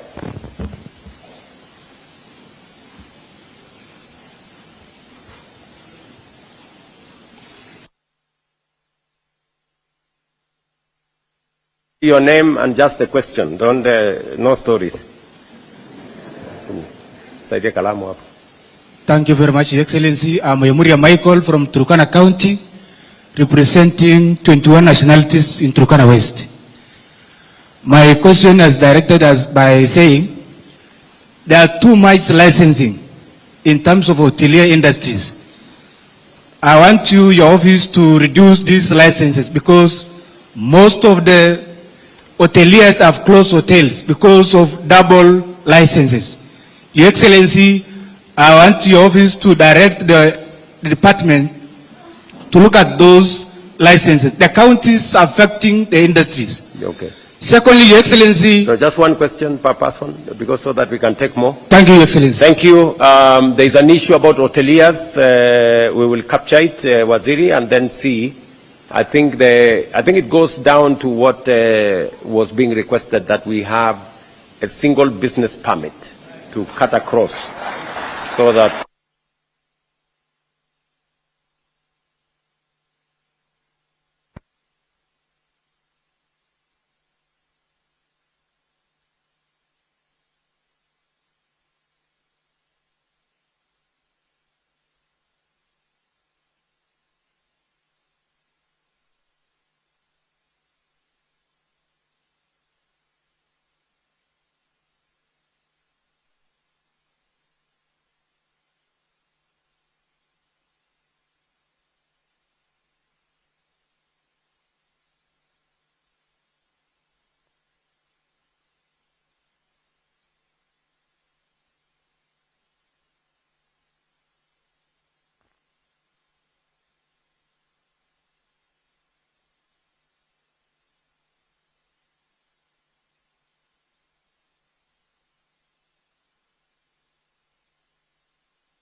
are a must discuss between my economic team and yourself and my Ministry of Mining. I want that meeting to be facilitated.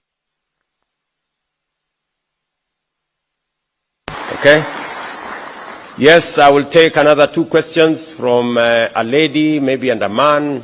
I see only men here. Okay, give it to this good man here. Good afternoon. My name is George Onkoba. I'm the Vice Chairman, Kenya National Chamber of Commerce from Kisii. My question is, we have done the housing where we'll end up retiring, but we've not done business centers whereby we can get all the SMEs from the road and do maybe a business center where they can purchase those kiosks and they have a permanent place where they can do business. Thank you. You're right.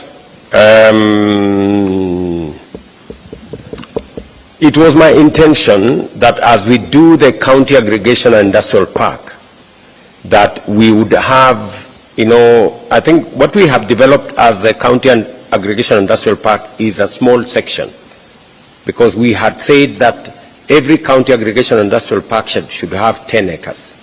So I agree with you that we need also to incorporate a place where we can have common use of facilities for business people to work from there. I know that in our housing plan, we have taken care of some commercial facilities. For every housing unit, we have a commercial element of it. But you have a point, and that becomes something for us to discuss between housing and between KIPES. We need something in between there. Thank you very much, George. There is a lady there. Thank you very much, Your Excellency. My name is Pauline Wangeshi, the chairperson for Kirinyaga, Kenya National Chamber of Commerce. Mine is to appreciate the way that you've said for us, the private sector, to step up. We are ready, and we assure you that we will step up. Chamber has been organizing Kaete, the China Africa Expo, since last year was here in Kenya, and next month the Chamber will be going to China. So we request your good government to actually join hand and support Chamber in actually being on the forefront, negotiating for the business opportunity for our people. I've been pressed. Kindly allow me as a young chair to add to, the Chamber has more future and more potential. So we request your good government to accommodate every county to have an office to be able to represent all the business community. Thank you. To have an office at the county or where? To have land at the counties, at the county chapters. Tuko nazo. Your administration, I know, is in a position to do that. Okay, please take some notes, Waziri, maybe your people there, we'll see what we can do. But on your request to support the business relationship between us and other countries, please, Abubakar and your team and Waziri, please make sure we facilitate whatever it is that they need. I had said just a few, maybe, I don't know now. Yeah, there is an old man there, huyo mzee aongee dakika moja, and then we can take one more here, and then one more lady. Yes. Thank you, Your Excellency. I'm coming from Wajir, Northern Kenya. I'm requesting, the border Somalia and Northern Kenya is closed. We want you to open for us that border. We want to run a business between Somalia and Kenya. That's correct. Thank you, sir. That's correct. Yeah. We already had a conversation with the government of Somalia, and we had made all the arrangements to open that border because it doesn't make business sense to have the border closed.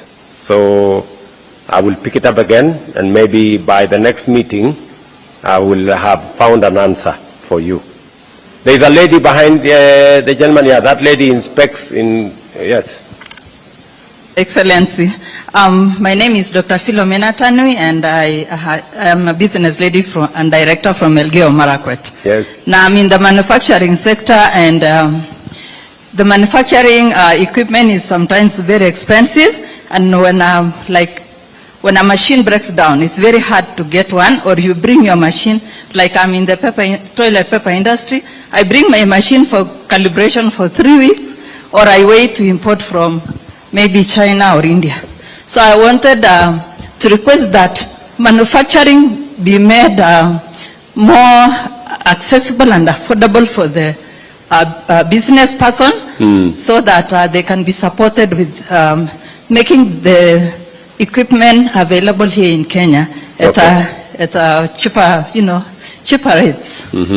Yeah. So maybe we should think of getting some of those manufacturers, if we have economies of scale, to have their manufacturing facilities not just for the Kenyan market, but maybe for the regional market.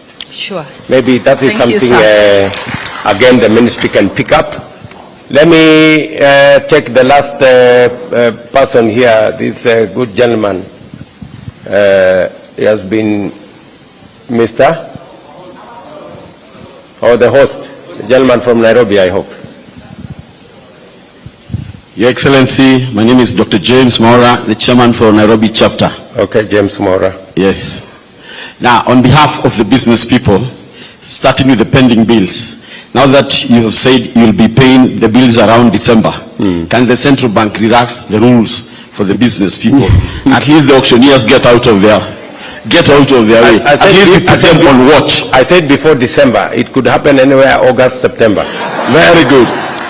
So if we manage to do that, at least central bank can relax the rules on the banks. At least you put everybody on watch. At least the auctioneers get out of the way. That's the first one. And on the KRA, when they are collecting their taxes, because already this money has been earmarked by KRA, the moment, because you have to declare everything these days is online. Then KRA then needs to come up with a methodology of correcting the same money. So they don't demand the whole amount immediately. At least you give guys provision of about 12 months. So by then the government will have paid, whole business will be going on, and what happens? The government gets the confidence it needs with the public. Because our customer index is what is going down, and that's what is eating us. It's making us get enough tax cheat. Yes. At least now we'll start collecting more revenues if we adopt that method. Thank you. Okay, we have some good people from KRA. Do we have them here? They can have a response to that good man. On, will you give room for those people, some space? Is there anybody from Kenya Revenue Authority? We had asked somebody from Kenya. Hey, somebody from Treasury. Mwenda, can you respond to that good man?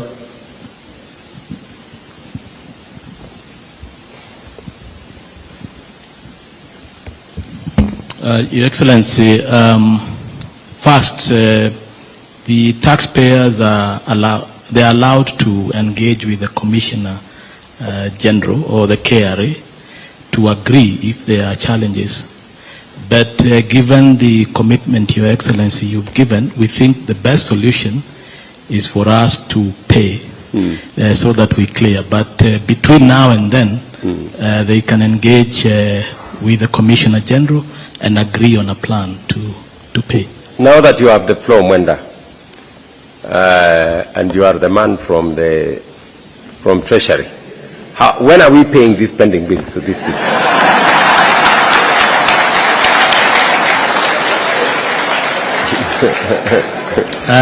Your Excellency, not to turn it back to you, but we will be seeking the authority of Cabinet as soon as, I think the verification committee has concluded its work.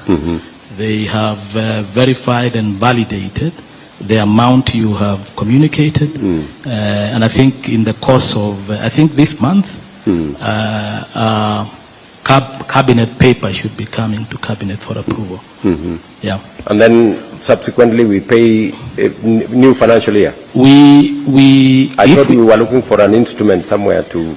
There are two options, Your Excellency. One, we are looking for a non-debt increasing instrument. Yes.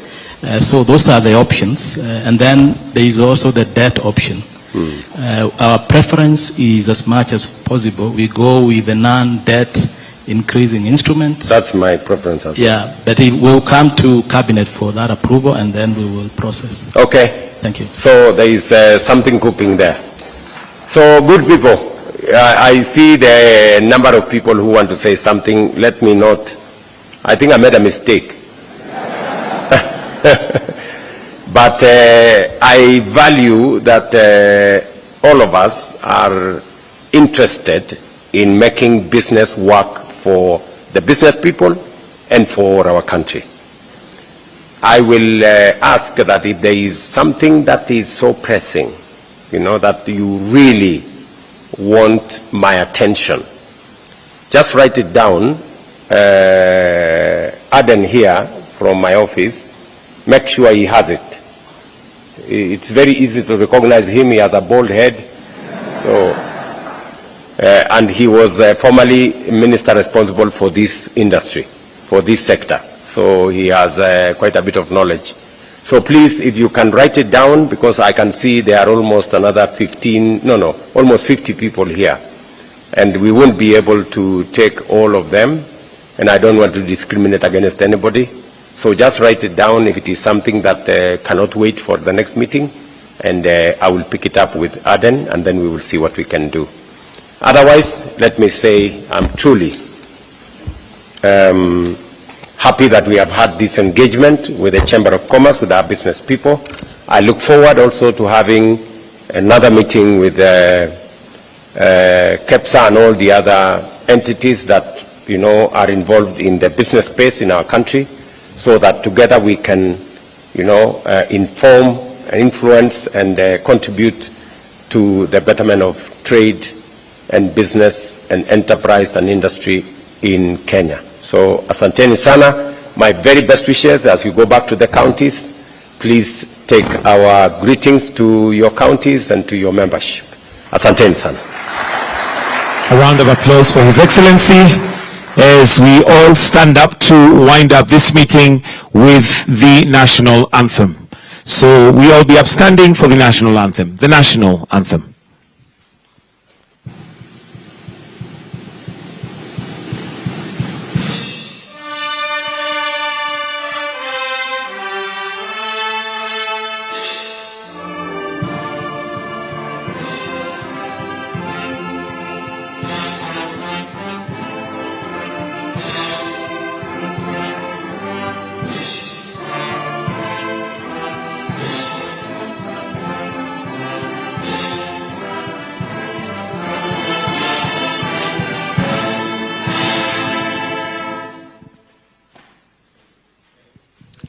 And that brings us to the end. I'll request that we all maintain our positions as we